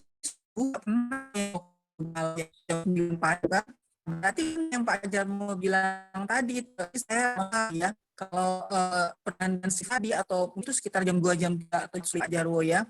Makanya jadi berarti pandang saya kan juga Tuhan Yesus ya, dari malam dia capek-capek berdoa gitu kan, ngantuk terus ditangkap terus dibawa lagi ke rumah sampai pagi gitu. Alangkah kasihannya saya sih memandang Tuhan Yesus. Penderitaannya tuh luar biasa ya, penderitaan awalnya sudah segitu terus nanti berturut-turut lagi kan sampai ke penyaliban. Itu aja, terima kasih Pak Jarwo. Semakin terima itu. Terima kasih Pak Jarwo. Silakan Pak Krisna. Terima kasih. Saya sih mungkin berkaitan dengan pertanyaan Ibu Mimi, itu saya nggak tahu jawabannya apa, tapi saya ngelihatnya hanya kalau saya kembali ke Alkitab, saya lihat sih begini, pengadilan Tuhan Yesus tuh kayak kayak pengadilan Ahok gitu loh. Jadi jadi kalau kita bilang Sanhedrin itu di dalam pengadilan imam tuh mereka fair, seperti apa Pak Topal bilang, mereka selalu ingin mengampuni dulu kan, tidak menghukum kan. Kecuali mungkin kasusnya Stefanus itu bahkan Sanhedrin yang merajam pertama Stefanus mati kan, bukan dikirim ke penguasa Romawi tapi dilakukan sendiri, dirajam kan, itu Stefanus. Tapi kasus sebelumnya kalau kita lihat memang benar Sanhedrin ini selalu ingin mengadili secara benar. Makanya kalau saya pernah baca Sanhedrin selalu ada dua imam itu untuk perimbangan, jadi nggak boleh satu imam untuk menjudge orang, dia harus ada dua, selalu ada dua. Jadi kalau satu turun, satu harus diganti. Hillel, Menahem turun diganti gitu loh. Selalu ada dua kadang untuk keadilan. Tapi yang saya lihat di sini, sebelum Yesus ditangkap pun, waktu dia berbicara di Bait Allah akan ditangkap. Selalu ada. Jadi kayaknya udah ada tekanan dari masa, kelihatannya ya, bahwa Yesus ini udah salah, udah mujizat harus tangkap. Makanya kalau kita lihat di ayat yang terakhir tadi, ada dikatakan di sini alat berapa? 71. Lalu kata mereka, untuk apa kita perlu kesaksian lagi? Kita ini telah mendengarkan dari dia sendiri. Jadi udah tangkap aja. Jadi saya lihat mungkin ya ditangkap di Getsemani, dibawa sini, bikin buru-buru gitu. Karena udah ada tekanan dari orang luar. Jadi bukan keputusan pengadilannya seakan-akan ingin dipengaruhi oleh keputusan dari orang luar. Dan saya coba lihat baca sebelumnya juga, seringkali Yesus kalau dia berkhotbah di mana, di Bait Allah di Yerusalem, setiap malam dia keluar dari Yerusalem dan dia tidurnya di Bukit Zaitun. Besok paginya balik lagi, berbicara lagi Yerusalem, malamnya keluar. Dia nggak pernah tidur di dalam kota karena dia dicari-cari, dikejar-kejar. Itu yang saya pernah baca ulasan dari beberapa literatur. Kira-kira begitu, Pak. Terima kasih, Pak Krisna. Pak Tumpal ingin tanggapin? Ya, menarik, Pak, menarik. Ya kan kalau tanggapan diskusi gini kan enak Pak ya, hangat gitu. Jadi tambah pengetahuan juga gitu. Ya. Sampai saya kagumi aja sampai detail begitu ya untuk Enggak, baca. kebetulan baca aja. Jadi saya suka baca. Jadi dari segala Iya, Pak. apa scholar dari YouTube sih sebetulnya. Tapi saya coba kumpulin dari seluruh dunia, banyak pengamat-pengamat, betul apa enggak kita nggak tahu, tapi banyak pengamat yang berpandangan seperti itu gitu, melihat kondisi saat ini gitu. Iya. Jadi ini sebetulnya kan pelajaran politik ya untuk kita ya. Artinya bahwa dipolitisasi itu sudah dari zaman Yesus dulu gitu ya. Pokoknya memang arahannya, fokusnya Yesus harus begini kan begitu. Pokoknya kalau sudah pokoknya kan udah repot ini. Iya. Artinya udah Karena nggak ada dikatakan lagi. sebelum Sanhedrin kan nggak boleh menghukum. Iya, Dia harus kesepakatannya. diserahkan kok bisa Stefanus dirajam oleh justru lemparan batu pertama dari kelompok mereka di imam besar gitu. Dan dikatakan tuh sewaktu itu Saul sebagai udah menjadi semacam imam, Saul menyatakan saya hadir di situ melihat waktu Stefanus dirajam kan. Jadi kelihatannya ada tekanan kelihatannya kalau saya lihat sih begitu. Ya, jadi pesannya pada kita kan sebetulnya kalau sekarang pun terjadi hal seperti itu, kalau udah kaitan dengan agama ya. Iya, Bukan tekanan dengan, yang menguasai. bukan dengan hukum malahan, dengan agama itu ternyata lebih mengerikan gitu ya. Kalau udah bicara masalah-masalah agama begitu ya, karena ya orang akan mati-matian untuk membela agamanya kan. Dari sini kan kelihatan ya. Jadi sudah dimunculkan isu itu duluan, dibakar begitu, seolah-olah sebelum sampai pengadilan pun itu sudah benar itu bahwa dia salah. Menghujat ya, pokoknya menghujat udah berat itu. Ya. Gitu. Ya, Oke, terima kasih Pak Krisna. Terima kasih Pak. Sama-sama. Bapak-Ibu yang lain silakan. Mari monggo silakan.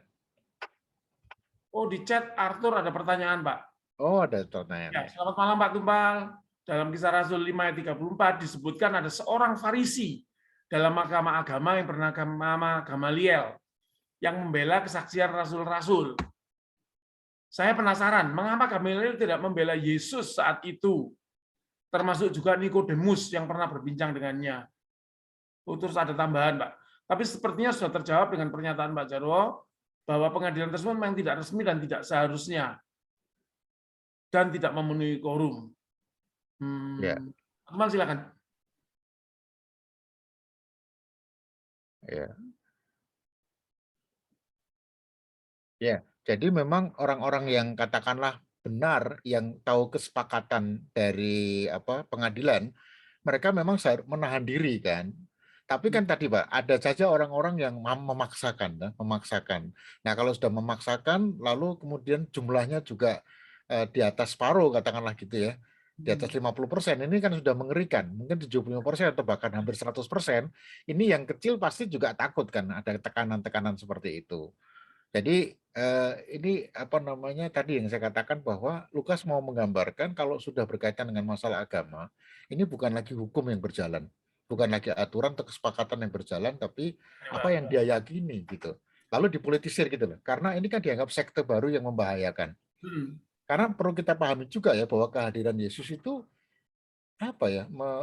mereduksi ahli-ahli agama, ahli Taurat dan lain sebagainya itu ya. Jadi seolah-olah perannya mereka itu kayak selalu direduksi gitu ya, bukan lagi sebagai ahli, kenapa? Dikoreksi. Ya dikoreksi ya, seolah-olah mereka itu bukan begitu gitu loh, ajarannya bukan seperti itu gitu. Nah ini kan membuat mereka jadi ini orang kok bagaimana merugikan. Nah itu akhirnya kemudian terjadilah konspirasi untuk menjatuhkan dia. Arahnya ke sana. Lalu kita bisa pahami sekarang ya bagaimana situasi di pengadilan. Yang sebetulnya ada aturannya, jadi aturan itu dilanggar semua oleh mereka sendiri. Mereka bikin peraturan sendiri, mereka melanggar sendiri. Dan itu yang mau diungkapkan oleh Lukas ya, sebagai pesan bagi kita semua gitu loh. Hati-hati nih, kalau udah mengenai kaitan dengan agama, Yesus pun juga masuk dalam konspirasi gitu kan. Pak Tumpal, saya boleh nambahin sedikit? Ya silakan Pak. Tadi Pak Krisna kan mengatakan bahwa ini adalah tekanan gitu. Mereka mengalami tekanan sehingga mereka ingin segera selesai gitu. Kalau dibilang tekanan, siapa sih yang bermusuhan dengan Yesus? Orang Farisi, bukan orang Saduki loh. Padahal Sanhedrin yang anggota 70 orang itu mayoritas adalah orang Saduki. orang-orang kaya-kaya itu. Orang Farisi ini kan golongan menengah gitu.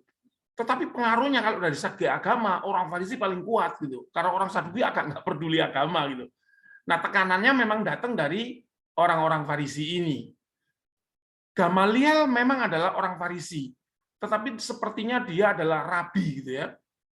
Jadi kalau pembelaannya terhadap kesaksian rasul-rasul itu dilakukan di dalam pengadilan agama. Ketika rasul-rasul diadili di pengadilan agama. Sementara pengadilan Yesus tadi, Yesus seolah dijebak itu oleh para Farisi dan ya cuman segelintir Saduki gitu di pengadilan agama informal yang di rumah Kayafas itu. Ketika di pengadilan agama semuanya sudah setting, sudah diputuskan kok malam itu bahwa dia menghujat. Tuduhannya kan akhirnya cuma menghujat gitu. Dan pada waktu itu mungkin Gamaliel belum berperan. Peran Gamaliel itu kan di zaman nanti, di zaman Paulus itu, di zaman setelah Yesus mati itu. Mungkin begitu. Atau bagaimana Pak Tumbal? Barangkali dikoreksi. Iya, ya Pak, saya kira seperti itu anunya ya. Jadi, tapi boleh nggak saya lihat sisi yang lain supaya kita nggak kehilangan fokus kita gitu ya? Mari Pak Tumbal. Ya, ada yang menarik tadi ya, bahwa kaitan dengan anak Allah itu loh Pak. Anak Allah itu. Lukas menampilkan Petrus sama sekali tidak mengakui ya. Maksudnya dengan penyangkal itu kan tidak mengakui. Lalu Lukas mengungkapkan Sanhedrin yang malah mengatakan tentang bahwa engkau adalah anak Allah gitu ya, walaupun dengan latar belakang yang berbeda, dengan pemikiran yang berbeda, bahwa itu karena kebencian gitu loh Pak. Tapi sosok anak Allah ini tadi ini menjadi hal yang menarik gitu ya, karena ini kan berkaitan dengan pengakuan Pak, dengan pengakuan.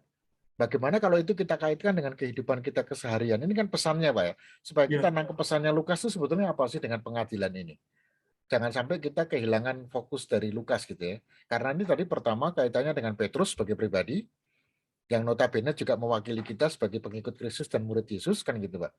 Lalu mungkin kita juga perlu untuk merenungkan kembali gitu loh Pak. Itu jangan sampai hilang di dalam Patibulum ini. Menurut saya pesan-pesan yang seperti ini, walaupun kita coba berbicara teknis atau berbicara tafsiran, tapi juga pesannya untuk kita tuh apa? Mungkin menarik ya Pak kalau kita tanya bagi kita masing-masing di sini gitu ya, pesannya apa sih kira-kira yang sudah kita pelajari supaya waktu kita pulang nanti ada something yang kita bawa gitu loh Pak. Boleh nggak kayak gitu Pak? Nggak tahu sih apakah ini saya kan kemarin coba mengevaluasi sendiri ya, kira-kira apa sih kira-kira Patibulum ini mau mengarah kemana gitu ya. Nah menurut saya tetap penting ya ketika kita bicara firman Tuhan ya, pesannya untuk kita secara pribadi apa, yang bisa kita bawa apa selain ada uraian-uraian yang mungkin bisa memberikan kita pencerahan gitu Pak. Terima kasih Pak Tumbal. Oke Bapak Ibu, silakan. Bu Ratna mencoba akses tapi nggak bisa, malah hilang Bu Ratna.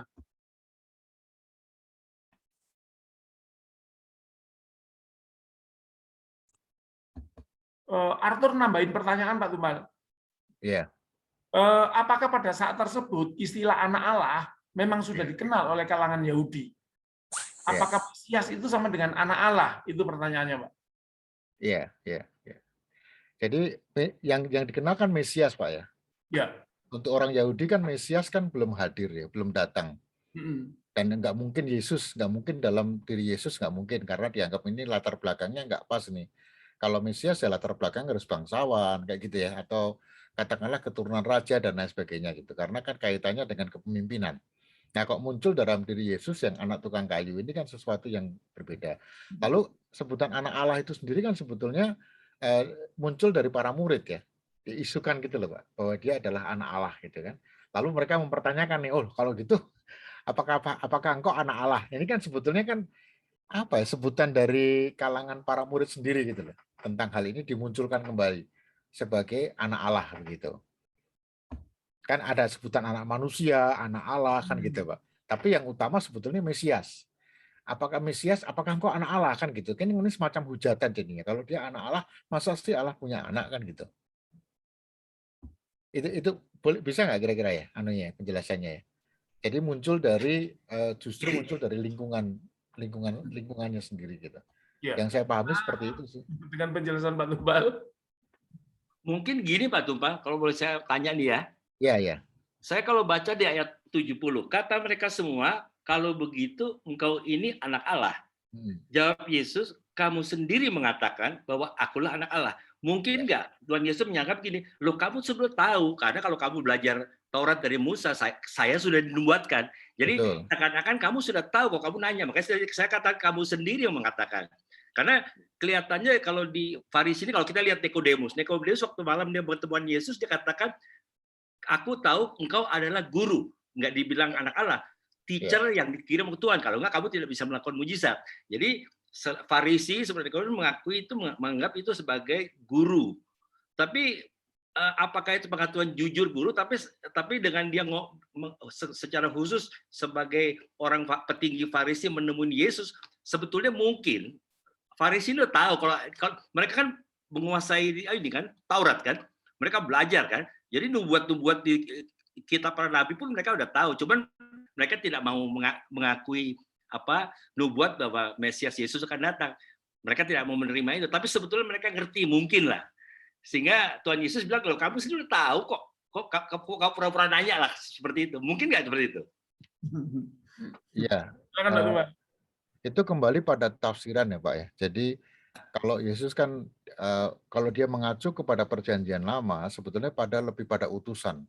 Kan itu juga dia mengatakan ya bahwa aku diutus oleh Allah kan gitu segala macam Pak ya.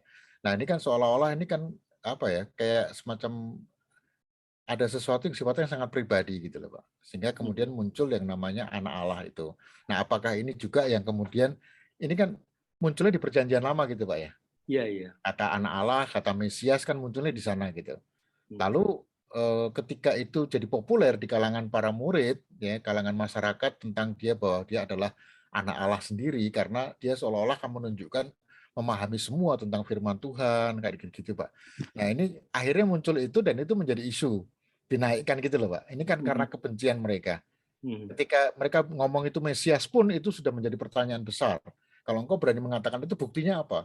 Apalagi sekarang dia mengatakan aku adalah anak Allah. Apa betul seperti itu? Lalu Yesus mengatakan, loh engkau sendiri yang mengatakannya. Tapi Yesus juga, apakah ya waktu dia mengatakannya karena dia paham atau karena dia ngecek gitu loh Pak. Ini kan jadi dialognya seperti itu gitu Pak. Tapi yang ini memang Mesias Pak. Artinya Mesias itu, lalu kemudian anak Allah itu, makanya sekarang menjadi diskusi ya. Ada Tritunggal, akulah anak Allah dan anak Bapak. Dan itu kan jadi diskusi gitu ya mengenai anak Allah itu. Kayak sekarang Bapak, Anak, dan Roh Kudus kan nggak ada ya di Alkitab ya. Itu kan kemudian muncul dari rumusan kan gitu ya. Nah, sama seperti anak Allah ini kan kayak gitu. Saya kira-kira loh saya pahamnya kayak gitu. Makasih Pak Tumpal. Bu Ratna Suwandono silakan. Ya, terima kasih. Selamat malam semuanya. Selamat malam Pak Tumpal, Pak Jarwo. Malam. Terima kasih Pak Jarwo, Pak Tumpal untuk penjelasannya. Saya ingin menyambung tadi yang ditanyakan oleh Pak Arthur ya mungkin ya. Karena yang ayat 69 itu kan Tuhan Yesus menjawab, mulai sekarang anak manusia sudah duduk di sebelah kanan Allah yang Maha Kuasa. Kan tadinya menyebutkan anak manusia, tapi kok kemudian mereka membalikkan dengan kata-kata bahwa lihat itu, sudah ngakui bahwa engkau adalah anak Allah gitu kan. Nah pertanyaan saya juga untuk lanjutannya, di sini saya agak bingung. Mulai sekarang anak manusia sudah duduk di sebelah kanan Allah yang Maha Kuasa. Kok mulai sekarang ya? Dalam bayangan saya itu, kan di pengakuan iman rasuli itu setelah Tuhan Yesus naik ke surga, terus dikatakan duduk di sebelah kanan Allah. Tapi di sini ada kata-kata jawaban Tuhan Yesus, mulai sekarang anak manusia sudah duduk di sebelah kanan Allah yang Maha Kuasa. Gimana penjelasannya Pak Tumpal, Pak Jarwo? Terima kasih. Tumpal silakan. Terima kasih Bu Ratna. Ya. Ini ada semacam istilah kalau di sebelah kanan itu kan berarti kayak sejajar gitu Bu ya, antara Nah ini kan mau beritahu, aku ada di sebelah kanannya Allah Bapa. Jadi kayak orang kepercayaan kan gitu, orang yang sangat dekat sekali. Ini mau memberitahukan ya terserah kamu percaya apa enggak kan gitu. Tapi saat sekarang ini pun aku sudah ada kan gitu Bu ya. Kalau kita imani sekarang kan bukan Allah yang di surga yang jauh dari kita ya. Kan Immanuel, Allah beserta kita. Berarti kan memang Allah itu selalu ada bersama-sama dengan kita. Nah ini kan Yesus yang mau katakan juga. Ya, entah mereka percaya apa enggak kan gitu kan. Tapi sekarang ini ketika aku diadili ini pun ini seizin Tuhan. Seperti itu loh Bu. Sepengetahuan Tuhan, seizin Tuhan. Nah ini kan semakin membuat mereka jadi tambah panas kan gitu. Kan pertanyaan di atasnya apakah engkau sungguh Mesias kan gitu. Ini kan kaitan dengan diskusi tadi loh Bu. Mudah-mudahan menjelaskan ya Bu. Iya, terima kasih Pak Tumpal. Tapi di sini dikatakan mulai sekarang. Iya. Jadi sebetulnya kan kalau Tuhan Yesus itu memang anak Allah dan juga anak manusia. Saya percaya itu. Tapi kan sebetulnya nggak cocok kalau mulai sekarang. Kan dari dulu pun Tuhan Yesus itu juga sudah duduk di sebelah kanan Allah Bapa karena memang anak Allah. Kenapa dikatakan mulai sekarang? Ini saya ambil yang 68 Ibu ya. Iya, 68, 69. Ya, kata-kata Tuhan Yesus dan dia mengatakan, ini kan kaitan dengan diskusi di atas itu loh Bu. Iya. Jadi mulai 66 terus sampai 68, Yesus mengatakan, dan sekalipun aku bertanya kepada kamu, namun kamu tidak akan menjawab. Jadi kalaupun toh Yesus bertanya kepada mereka, mereka tidak akan pernah menjawab karena memang mereka tidak mengakui kan Yesus sebagai Mesias dan tadi sebagai anak Allah dan lain sebagainya. Udah Bu ya, sampai sana Bu ya. Ya. Lalu kemudian ayat 69 mengatakan mulai sekarang ini, jadi dari pernyataan itu tadi loh Bu. Ini kalau kita menafsirkan kata mulai sekarang ini agak bingung juga saya jawabnya Bu, karena kalau betul sih Ibu tadi mengatakan kalau kita secara dogmatis kan mengatakan loh sudah dari dulu kan Yesus bersama-sama dengan Allah. Iya. Dalam kitab Kejadian juga sudah ada kan itu Bu. Misalnya Beresit bara Elohim. Itu pakai kata jelaskan jadi teknis ini ya. Itu katanya sebetulnya kata kerjanya jamak. Ya, padahal kan kata itu kan Elohimnya itu jamak ya, tapi kata kerjanya itu tunggal gitu loh Bu. Nah dari awalnya, maksud saya mau mengatakan dari awalnya dari kitab Kejadian pun sudah ada pernyataan bahwa Allah ada Yesus bersama-sama dengan Tuhan. Lalu kemudian pada ayat 69 itu mulai sekarang anak manusia ini kan sebetulnya mau memberikan penekanan saja gitu, supaya kalian tahu gitu loh mulai sekarang ini. Nah tapi kalau kita menafsirkannya apakah saat itu yang dimaksudkan saya juga nggak tahu Bu jawabannya kan gitu. Tapi kata mulai sekarang ini kan mau menekankan jawaban dari diskusinya dengan mereka itu Bu. Kata mulai sekarang ini. Terima kasih. Mungkin juga mereka juga tidak akan bisa mengerti ya kalau Tuhan Yesus itu sebetulnya Allah sendiri. Jadi Tuhan Yesus memakai kata mulai sekarang karena pada saat pengadilan ini. Jadi sebetulnya Tuhan Yesus sendiri kan sudah duduk di sebelah kanan Allah Bapa ya dari zaman ya kapan lah pokoknya. Dari awalnya Bu ya, dari awalnya. Dari awalnya dan Tuhan Allah kan nggak punya awal sebetulnya ya. Ya, terima kasih Pak Tumpal. Kan sudah menyatu ya Bu. Tambahin Pak Tumpal. Ya, silakan. Saya justru tertarik pada kata mulai sekarang.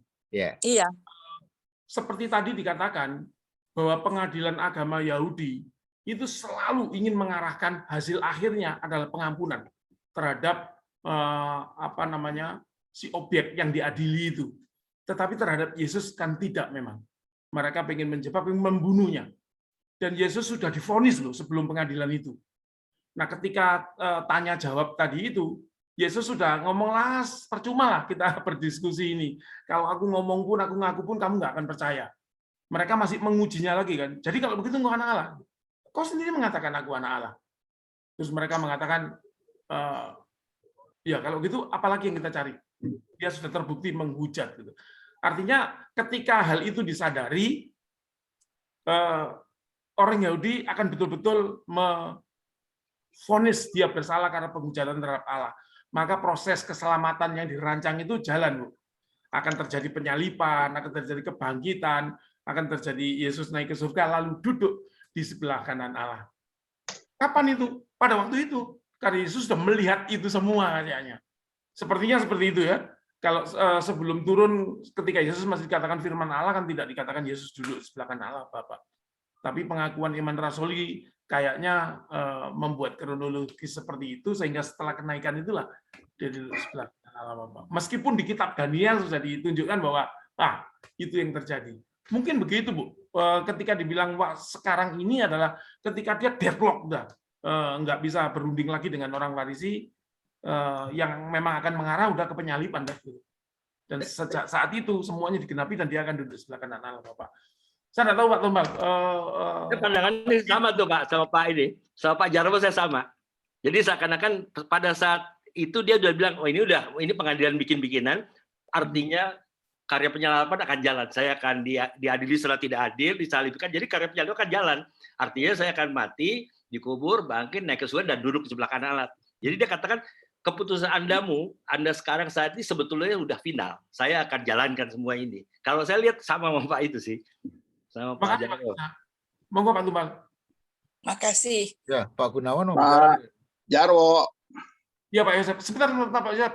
Pak Tumbal tadi mendapat isyarat dari Pak Gunawan. Pak Gunawan ingin menambahkan sesuatu, Pak Gunawan? Ya, baik. Saya Gunawan. coba masuk ya. Tapi nanti Pak Tumpal bisa koreksi.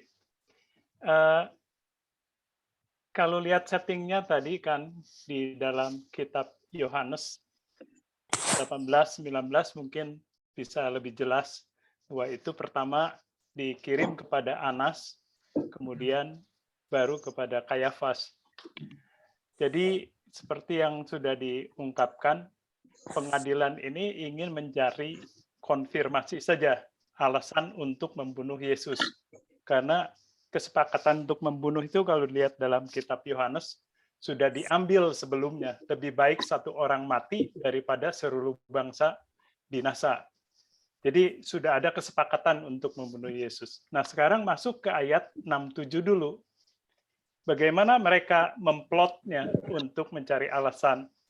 Jadi dikatakan di sini, jikalau engkau adalah Mesias, katakan kepada kami. Ini pengadilan ya. Kalau Yesus bilang ya, mereka bilang orang ini kan menghujat. Nah menghujat itu hukumnya apa? Ya dibunuh, dirajam. Sekalipun kemudian mereka tidak diizinkan oleh pemerintah Roma, oleh karena itu mereka datang ke Pilatus pada bab berikutnya. Tapi mereka ingin mencari konfirmasi, ingin Yesus sendiri yang bilang gitu, supaya itu alasan itu ketangkep basah istilahnya. Jikalau engkau Mesias, katakan kepada kami. Nah, Yesus tidak menjawab ya atau tidak langsung, secara langsung, sebab dia bilang, kalau aku mengatakannya kepada kamu, kamu nggak akan percaya. Nah, yang menarik ini 68. Gimana aku bisa membuktikan aku bukan mengklaim sebagai Mesias atau anak Allah, tapi aku memang sesungguhnya Mesias atau anak Allah. Ada dua cara. Cara yang kedua diungkapkan di ayat 68. Yesus biasanya itu tidak mengatakan, saya ini siapa. Tapi Yesus menunjukkan bukti-bukti dan engkau menyimpulkan sendiri siapa dia. Seperti dia bertanya pada Petrus, siapakah aku? Di ayat 68 dikatakan di sini, sekalipun aku bertanya kepada kamu, jadi Yesus bisa saja bertanya. Dengan bertanya, dia akan menuntun, mengungkapkan bukti-bukti tentang dirinya, pekerjaan yang telah dilakukan, pengajaran yang telah diajarkan, yang nanti akan menunjuk kepada perjanjian lama, karena ini adalah orang-orang di bawah perjanjian lama. Kelompok Farisi dan Saduki dan Sanhedrin, mereka tentu sangat tahu latar belakangnya. Dan kalau mereka merefer kepada latar belakang situ tentang apa yang telah dilakukan Yesus, kesimpulannya pasti Yesus itu adalah sungguh-sungguh Mesias. Seperti yang Yesus sudah lakukan sebelumnya kepada John the Baptist kan ya. Nah, jadi Yesus bilang sekalipun aku bertanya kepada kamu, sekalipun aku menuntun kamu dengan bukti-bukti yang aku sudah lakukan dan kamu refer kembali kepada scripture di Old Testament, kamu tidak akan menjawab, kamu akan diem karena semua yang aku tanya itu akan menunjukkan siapakah Yesus sebenarnya. Kamu akan diem. Nah, karena kamu diem seperti ini, Yesus bilang, mulai sekarang anak manusia, ini dalam terjemahan bahasa Indonesia, justru kata yang sudah ini yang problematik menurut saya. Sebab kalau saya lihat dalam terjemahan bahasa Inggris, ini bukan sudah, tapi akan. Bisa lihat dalam terjemahan NIV atau NET atau terjemahan lain, itu sudah itu sebetulnya akan. Dan kalau saya lihat dalam dalam bahasa Yunani-nya, itu digunakan bahasa kata estai. Dan estai itu adalah future indicative middle, future. Jadi akan, bukan sudah. Ini penting. Jadi harusnya menurut saya kalau kita refer kepada bahasa Yunani dan terjemahan bahasa Inggris, mulai sekarang anak manusia akan duduk di sebelah kanan Allah yang Maha Kuasa. Jadi problem di kalimat 69 ini kata sudah ini, Pak. Menurut saya harus diteliti lagi. Sebenarnya harus diterjemahkan apa?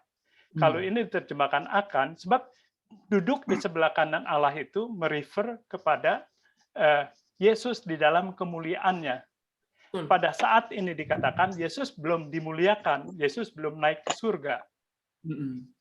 Jadi terjemahan kata sudah ini harusnya ini akan lebih make sense menurut saya dalam konteks keseluruhan paragraf ini.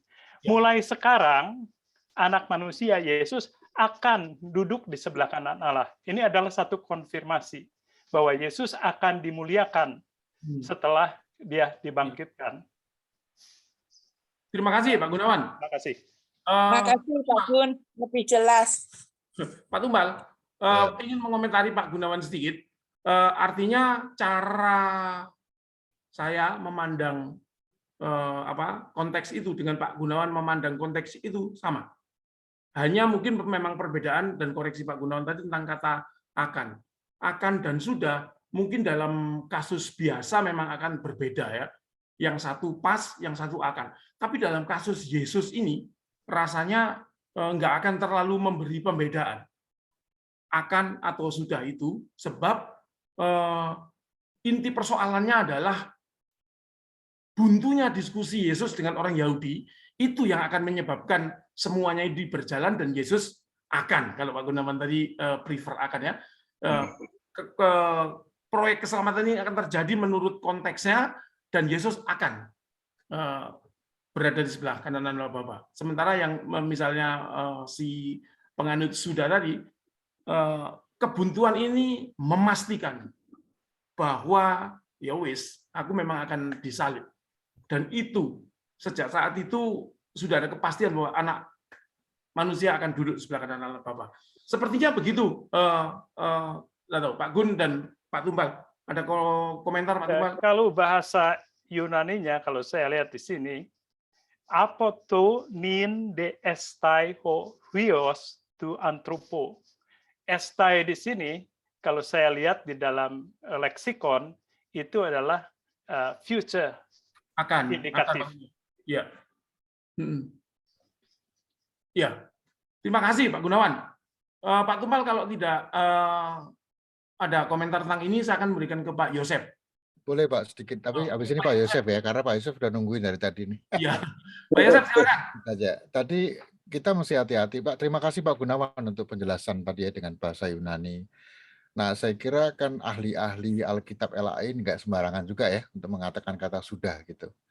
Nah, apakah kita bisa mengatakan kalau masa depan pun itu kan bisa ditafsirkan dengan sudah akan terjadi kan begitu ya? Nah, bisa, cuma ketika kita baca kalimatnya itu agak sulit dimengerti. Ya, justru itu Pak. Justru itu kan artinya kalau kita dengan bahasa Indonesia agak susah memahaminya kan begitu Pak. Ya.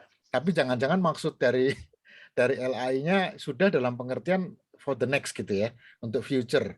mungkin tidak akan ya terjadi seperti akan sudah ya, itu dia. mungkin. Makanya kan tadi kalau satu persatu kita telusuri memang agak sulit ya untuk memahami ini kalimat ini maksudnya apa. Sehingga kita mesti secara keseluruhan nangkepnya apa sih kan gitu Pak. Kira-kira Ya, gitu Pak. Mungkin nanti ini kan tadi Pak Gunawan maksudnya supaya penjelasannya kata sudah itu tadi kan. Bahwa ya, itu karena juga istilah duduk di sebelah kanan Allah itu bukan bukan ungkapan yang baru dibikin. Itu sudah ada sejak zaman Perjanjian Lama. Kalau kita lihat di dalam Mazmur 110 ayat 1, itu sudah berkata mengenai duduk di sebelah kanan Allah. Jadi buat orang Yahudi ketika itu, istilah duduk di sebelah kanan Allah, mereka itu sudah tahu. Itu istilah yang dipakai di dalam Perjanjian Lama. Di dalam Mazmur itu digunakan misalnya. Dan oleh karena itu mereka menyimpulkan, oh kalau gitu kamu ini ngaku sebagai anak Allah. Karena buat mereka ungkapan duduk di sebelah kanan Allah itu adalah anak Allah itu sendiri. Jadi walaupun Yesus tidak bilang langsung anak Allah, tapi dengan kriteria yang dia sebutkan, orang Yahudi, orang Sanhedrin yang hafal dengan Perjanjian Lama, tentu tahu apa yang dimaksud. Makanya dia bilang, oh kamu ngaku-ngaku anak Allah kalau gitu ya. Nah itu sambungannya ke ayat ke-70. Kemudian Yesus bilang, aku nggak bilang loh, kamu yang ngomong sendiri. Gitu. Oke, terima kasih Pak Gunawan. Pak Gun, terima kasih Pak Gun, menarik ya. Saya Mari, jadi Pak. belajar dari Pak Gun nih. Mari Pak Yosef. Terima kasih Pak Gun. Ya. Makasih Pak Tumpal, Pak Jarwo. Mungkin pertanyaan saya agak sedikit di luar konteks ya. Cuman mungkin juga bisa sama ya. Saya lihat di ayat 66. Coba saya bacakan ya. Dan setelah hari siang berkumpullah sidang para tua-tua Yahudi dan imam-imam, kepala dan ahli Taurat. Lalu mereka menghadapkan ke mahkamah agama mereka. Nah, saya mau tanyakan sini yang namanya agama ya. Agama itu maksudnya artinya apa ya? Nanti tolong dijelasin. Terus kedua, apa Yesus itu mengganggu agama mereka dengan hanya mengatakan bahwa saya anak Allah dan saya itu Mesias, gitu kan? Sehingga itu orang-orang Taurat itu begitu marahnya, ya. Nah, saya mau tekankan sini di masalah agama, karena sekarang ini kita di kehidupan kita sehari-hari kan ada yang bilang agama boleh banyak, tapi juru selamat hanya Yesus Kristus. Nah, kira-kira begitu. Atau enggak, kita juga bisa lihat kenyataan sekarang agama Kristen atau Protestan, Katolik yang dibilang agama ya, sama Taurat yang dibilang agama juga, rupanya baik-baik aja sampai sekarang. Gitu. Nggak kayak pada zamannya ini. Gitu. Kira-kira bagaimana? Saya minta pencerahannya tuh Pak Tumpal atau Pak Jarwo. Gitu. Masalah yang namanya agama ini. Terima kasih. Terima kasih Pak Yosef. Pak Tumpal silakan Pak Tumpal. Ya, terima kasih Pak Yosef. Kaitannya dengan mahkamah agama ini Pak ya. Jadi karena memang seperti tadi yang saya katakan juga bahwa pengajaran-pengajaran Yesus itu kan juga mengkritisi gitu Pak ya. Mengkritisi pengajaran dari ahli-ahli Taurat gitu misalnya ya. Nah, lalu kemudian muncul kebencian-kebencian terhadap Yesus yang seolah-olah mengambil alih tentang peran mereka gitu. Ini kan kaitan dengan agama tadi kan juga ada sisi manusiawinya gitu loh Pak. Nah, kalau bicara soal agama, tentang agama itu sendiri ya memang ini tadi Pak, di dalam agama sendiri kan ada Yesus sendiri dianggap sebagai orang yang menghujat kata-katanya dia, pengajarannya dia gitu loh Pak, bahwa dia sebagai Mesias dan lain sebagainya. Makanya ketika dia para murid mengatakan dia Mesias, dia mengatakan jangan dulu, belum saatnya gitu. Nah, tadi kan pertanyaannya kenapa emang salah kan gitu ya. Tapi ini kan salah atau tidak kan kaitannya dengan latar belakang Perjanjian Lama gitu Pak. Karena menurut mereka sosok Mesias yang ditunggu itu berbeda dengan yang mereka lihat dalam diri Yesus gitu Pak. Itu yang akhirnya mereka menganggap bahwa ini kedatangan Yesus ini kok ngaku-ngaku dia sebagai Mesias gitu. Padahal Mesias gambarannya berbeda untuk mereka. Jadi punya gambaran yang berbeda sebetulnya itu Pak, penafsiran yang berbeda tentang Yesus. Tapi memang karena mereka sudah nggak suka ya, benci ya, akhirnya semua dipakai untuk memojokkan Yesus gitu. Kalau ini Pak Tumpal, ini agak sedikit berandai-andai ya. Kenapa nggak Yesus membuat agama sendiri pada waktu itu? Kan pengikutnya banyak. Jadi kira-kira begitu. Jadi kayak sekarang inilah gitu kan. Kira-kira begitu, Pak. Nah, Kenapa? ini nggak bikin agama, karena kan yang membuat agama baru lah gitu. Agama yang dimana Yesus sebagai juru selamat. Kira-kira begitu. Ya nanti nggak ada pertanyaannya yang baru Pak, kalau bikin agama baru. Pada saat itu ya, gitu kan? Pada saat itu. Ya kan Alkitab kita perjanjian lama dan perjanjian baru, Pak. Jadi sebetulnya kehadiran Yesus itu kan menyempurnakan perjanjian lama itu, Pak. Apa sih istilahnya, menyempurnakan atau menggenapi, ya, Pak. Melengkapi atau menyempurnakan gitu ya, menghadirkan gitu loh. Ini loh perjanjian lama itu seperti ini. Nah kalau dia buat agama sendiri Pak, ini jadi keluar garis nanti kan gitu Pak. Ya justru itu seperti yang sudah akan terjadi kan, dia omongkan juga kan bahwa dia akan menderita dan lain sebagainya kan, juga dibicarakan dalam perjanjian lama gitu Pak. Sehingga seolah-olah ya memang inilah saya melengkapi apa mewujudkan ya apa yang sudah dinubuatkan pada waktu dulu gitu. Napi Pak. Menggenapi ya. Menggenapi. Begitu Pak. Jadi memang nggak bisa jadi agama sendiri ya, walaupun pengikutnya banyak ya. Karena memang kedatangan Yesus untuk menggenapi. Seperti itu Pak Yusuf. Iya. Ya, sementara puas Pak. Terima kasih. Terima kasih Pak. Ya. Terima kasih Pak Yosef. Ya. Bapak Ibu yang lain silakan.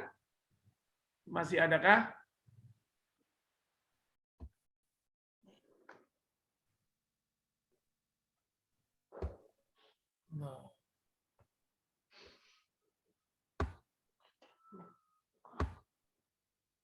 Videonya pada off. Bu Nining mau tanya, senyum-senyum? Atau Bu Neti? Selamat malam, Pak Jarod. Silakan Bu Nining. Perkenalkan Bapak Pendeta Tumpal, saya Bu Nining. Malam Bu Nining. Saya merasa terhormat sekali boleh bergabung dengan Bapak Ibu sekalian pada malam hari ini. Ya, yang ingin saya ambil bagian dalam Zoom malam hari ini adalah saya menyoroti dari sisi Yesusnya sendiri. Kala dia menoleh ke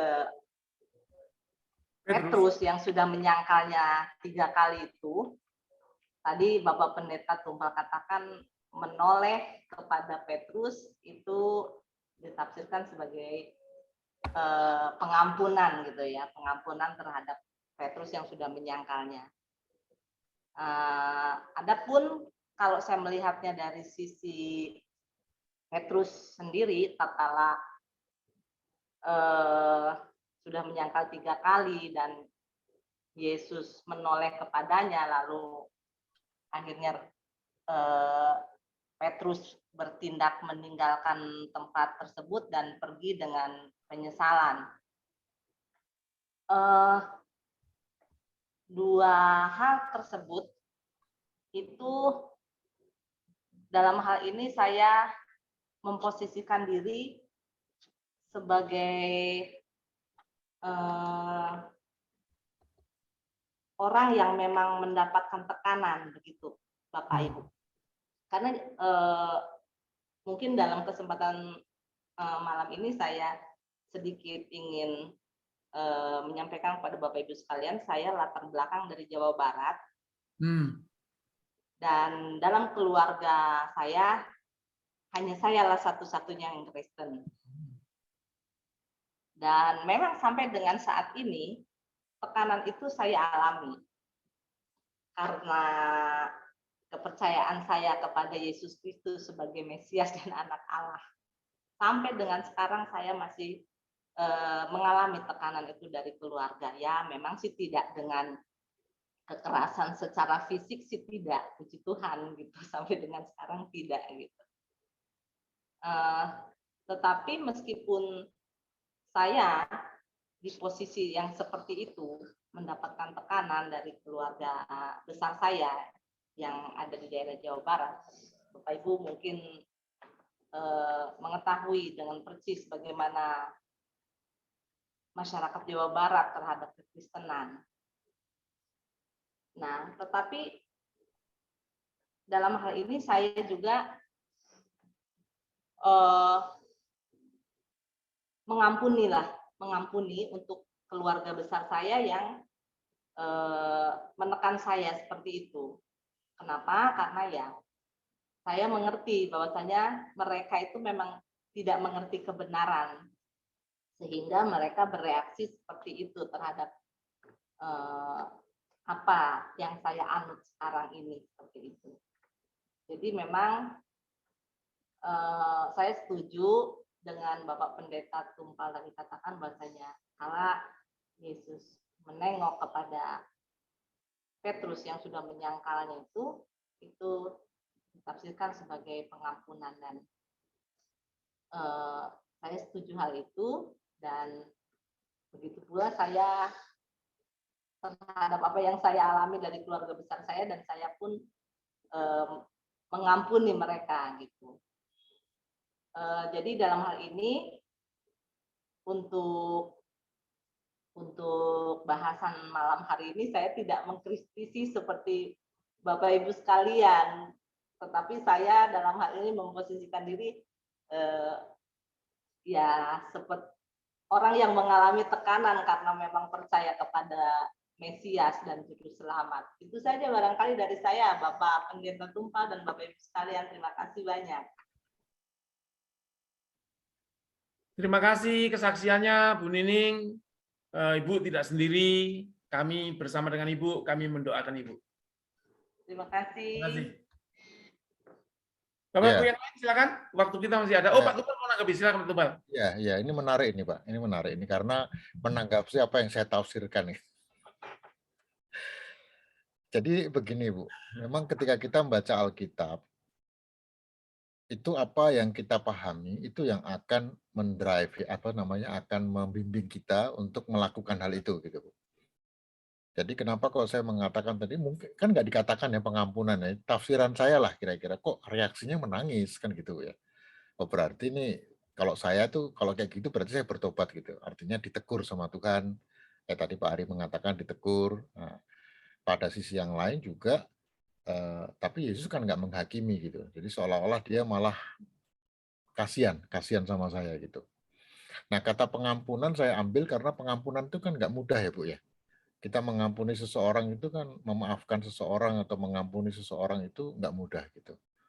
Tapi ketika kita mengingat bahwa Tuhan sudah melakukannya untuk saya yang berdosa kan gitu Bu ya, saya nggak layak di hadapan Tuhan ketika Dia mau mengampuni saya, kenapa saya tidak mau mengampuni orang lain yang bersalah kepada saya atau yang menghina saya? Karena mereka nggak ngerti. Kalau mereka tahu ya mereka akan bertobat juga kan. Mereka akan, justru saya selalu berpikir kasihan ya, kok belum saatnya ya Tuhan datang kepada dia, menyapa dia begitu. Kan kita kalau iman kita kan mengatakan Bu, jadi inisiatif awal itu datangnya kan dari Tuhan ya, untuk menyapa kita. Bukan kamu yang milih aku, tapi akulah yang memilih kamu. Atau kalau kita lihat di dalam kitab Keluaran kan juga Tuhan yang datang kepada Musa kan, bukan Musa yang datang kepada Tuhan. Tuhan yang datang dulu kepada Musa, inisiatif Allah, baru kemudian ada reaksi dari Musa. Nah, jadi kalau kita ngelihat ada orang-orang yang mungkin mencibir atau nggak suka atau apa, ya kita mungkin juga seperti itu dulu ya, kalau tidak disapa oleh Tuhan gitu. Sehingga dengan berpikir begitu, kita pun juga akan, ya sudahlah saya bisa terima kok, nggak apa-apa gitu. Tapi itu nggak gampang Bu, itu nggak gampang sampai pada penyadaran bahwa ya saya melakukan ini karena memang Tuhan sudah melakukan dulu untuk saya gitu loh. Jadi kalau Tuhan sudah mengampuni dosa-dosa saya yang luar biasa, kok saya nggak mau mengampuni mereka? Kan saya juga harus mengampuni mereka. Kalau berpikirnya begitu jadi enak gitu loh. Itu yang saya kenapa menafsirkannya kayak gitu tadi gitu. Gitu ya Bu, terima kasih Bu Ning. Kasih Pak Jarwo. Ya, terima kasih Pak Tumpal. Bapak Ibu yang lain, mari silakan, waktu kita masih ada. Tapi sekali lagi tidak boleh memaksa untuk bertanya atau ngepasin jam 9. Kalau sudah cukup ya sudah. Mari, masih diberi kesempatan.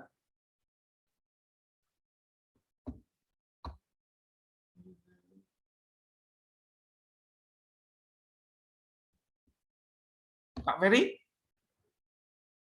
Mau tanya Kak Ferry? Belum Pak Jarwo belum dah. Aku masih jadi pendengar aja dah. Mumpung di sini, nanti nanyanya di WA, yuk. Pak Perianto mau tanya, Pak. Siapa Pak Gun? Pak Perianto. Oh, Pak Ferry, silakan Pak Ferry. Kalau di pemimpin dalam masyarakat itu, kalau kita tidak taat kepada pemimpin masyarakat, apakah itu berarti tidak taat pada firman Allah dan itu ada dosa? Betul enggak, Pak? Oke, terima kasih Pak Ferry. Mari Pak Tumbal. Pertanyaannya, apakah kalau kita tidak taat kepada pimpinan masyarakat, berarti kita melanggar perintah Tuhan? Karena dikatakan tidak seorang pun pemimpin yang jadi kecuali Tuhan menghendaki, gitu ya Pak ya? Ya. Monggo Pak Tumbal. Ya Pak, terima kasih. Jadi kita ambil ceritanya Saul ya Pak ya, Raja Saul itu kan jelas itu raja yang dipilih oleh Tuhan gitu Pak. Ya, kan mestinya memang kita ngikutin apa yang Saul juga perintahkan kan begitu Pak. Betul ya Pak ya. Tapi dalam kisah Saul itu kan juga ditunjukkan cerita di situ kalau dia salah dan juga menentang Tuhan, misalnya gitu ya kita juga harus hati-hati Pak, bukan mengikuti perintahnya dia gitu. Karena ukurannya kan bukan kebenaran dari raja atau pemerintah, tapi ukurannya adalah bagaimana kata firman kan begitu Pak. Kalau dibalik misalnya saya nggak ngikutin dia berarti nggak ngikutin firman, saya kira nggak gitu Pak. Tapi karena kita ngikutin firman, maka kita akan ngikutin pemerintah atau ngikutin penguasa selama itu tidak bertentangan dengan firman Tuhan. Gitu Pak, penjelasannya mungkin seperti itu. Nanti kalau nggak kita akan ngikutin dia diktator atau dia kan repot kita ya. Tapi memang mereka adalah pilihan Tuhan. Jadi kalau selama itu bagus dan artinya sesuai dengan firman Tuhan ya kita akan harus taat ya Pak, ngikutin ya. Karena secara hukum kan rakyat juga harus ngikutin peraturan aturan yang dibuat karena itu kesepakatan kita bersama. Itu Pak Ferry, mudah-mudahan. Terima kasih Pak Tumbal. Demikian Pak Ferry. Ya, terima kasih Pak. Terima kasih. Mari Bapak Ibu yang lain masih ada?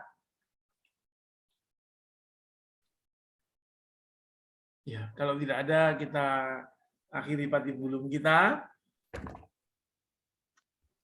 Meskipun lebih awal tetapi tidak meninggalkan detail apapun. Sungguh sangat jelas Pak Tumbal.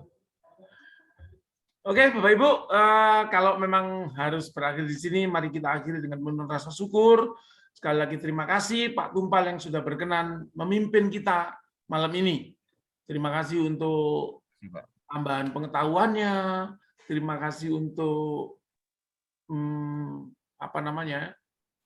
pemaparan yang membuat iman kita lebih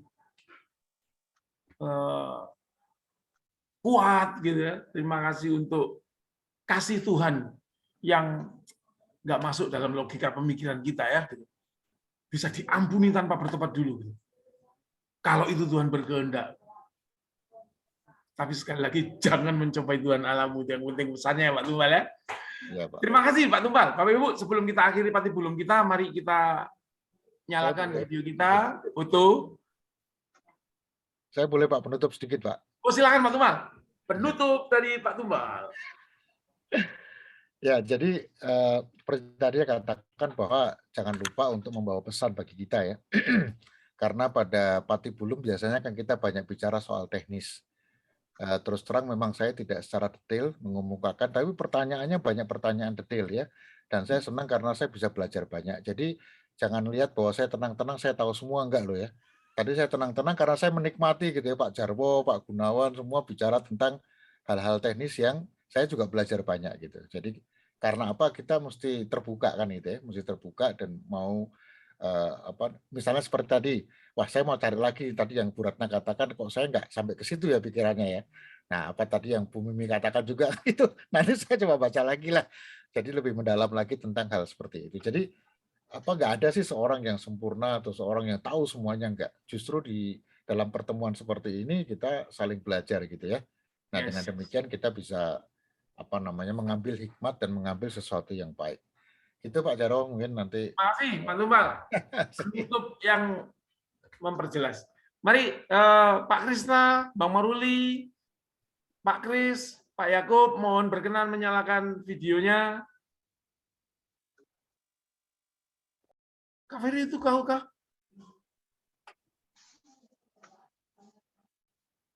Pak Kris, mari Pak Kris.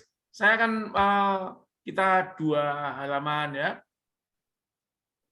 Kita tidak pernah tahu kita di mana, jadi senantiasa tersenyum. Kak Mimi kok malah dimatiin? Kak Mimi ada, Pak Kris ada nggak apa-apa. Nanti saya ngurus foto mereka. 3, 4. Waduh, ada yang ngechat. Mohon tidak ngechat duluan, supaya tidak mengganggu. 3, 4. Oke, sebentar, saya amankan dulu. Apakah sudah aman?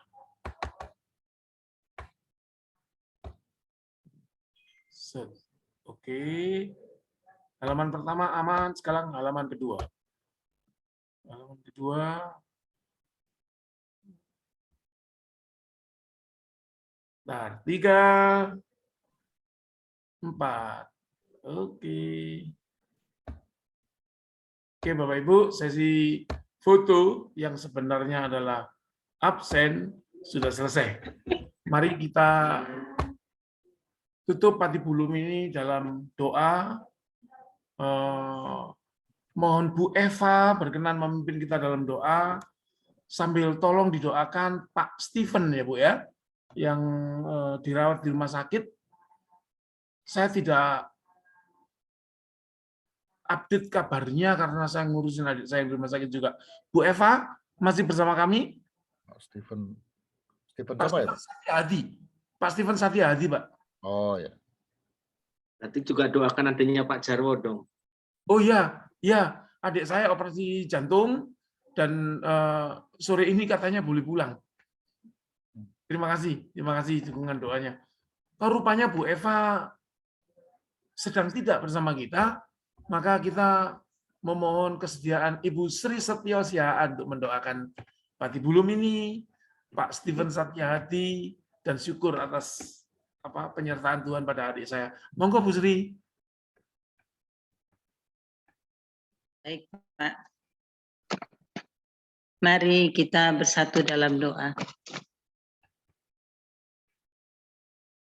Bapa yang Maha Kasih, kembali kami datang ke hadirat-Mu dalam kerendahan hati. Kami mengucap syukur dan terima kasih Tuhan atas penyertaan Tuhan kepada kami di dalam Patibulum malam ini Tuhan, yang dilayankan oleh Bapak Pendeta Tumpal Tobing. Bapak, kami bersyukur kami boleh mendengar dan boleh membicarakan semua dan mengetahui Bapak bagaimana kami belajar di dalam Patibulum ini mengenai Alkitab, firman Tuhan, semua Tuhan. Dan kiranya Tuhan dengan pertolongan Roh Kudus, kami semua boleh mengerti itu semua Tuhan, dan kami boleh melakukannya, menjalankannya di dalam kehidupan kami hari lepas hari, bersama dengan Engkau dan di dalam Engkau Tuhan, dan semua juga untuk kemuliaan nama Tuhan saja. Bapa, saat ini kami juga mengingat akan Bapak Stephen yang saat ini masih dirawat di rumah sakit atau karena penyakitnya Tuhan. Kiranya Tuhan kami mohon pertolongan Tuhan. Tuhan ulurkan tangan kasih-Mu Tuhan. Engkau jamah Bapak Stephen. Berkati Tuhan segala upaya untuk penyembuhan, untuk kesehatannya Tuhan. Berkati segala obat-obatan, para dokter, para medis, demikian juga peralatan yang dipakai Tuhan untuk upaya kesembuhan dari Bapak Stephen. Tuhan berkati sehingga Pak Stephen boleh sehat dan pulih kembali Tuhan dari Tuhan. Kami juga berdoa bagi keluarga Tuhan yang mendampinginya. Tuhan berkati mereka semua Tuhan. Berikan mereka semua juga kesehatan dan juga pengharapan Tuhan. Karena hanya kepadamu saja Tuhan kami berharap. Dan Engkau Tuhan yang mengasihi kami, Tuhan yang tidak akan pernah meninggalkan anak-anak-Nya. Saat ini kami juga berdoa bagi adik dari Pak Jarwo yang baru saja menyelesaikan operasinya Tuhan, dan saat ini sudah boleh pulang kembali ke rumah. Kiranya Tuhan Kau akan terus menyertai di dalam upaya kesembuhan dari adik Bapak Jarwo, di dalam upaya untuk pemulihannya Bapak. Tuhan akan membimbing Tuhan, dan dengan tangan kasih Tuhan, Tuhan juga menjamah sehingga boleh pulih dengan sempurna karena pertolongan Tuhan. Bapak, bila sebentar kami akan berpisah satu sama lain dari virtual ini Tuhan, Tuhan akan menyertai kami di dalam istirahat malam kami Bapak, dan kami boleh istirahat dengan baik, dan besok hari Tuhan kami boleh bangun kembali dengan kesehatan yang baru untuk boleh menjalani hari kami yang baru bersama dengan Engkau. Terima kasih Bapak. Inilah doa kami. Doa yang kami naikkan hanya di dalam nama Tuhan kami Yesus Kristus, Juru Selamat dan Penebus kami yang hidup, Tuhan yang mengasihi kami. Terpujilah Engkau Bapa kekal selama-lamanya. Amin. Amin. Terima kasih Bu Sri. Ya. Terima kasih sekali lagi Pak Tumpal. Terima kasih Pak Tumpal. Terima kasih Pak Tumpal. Terima kasih Pak Jarwo. Terima kasih Pak Tumpal. Terima kasih suka kita melihat Jarwo. Terima kasih. Jarwo. Dan selalu untuk adiknya ya Pak. Ya, monggo. Terima kasih. Tuhan berkati Bapak Ibu sekalian. Di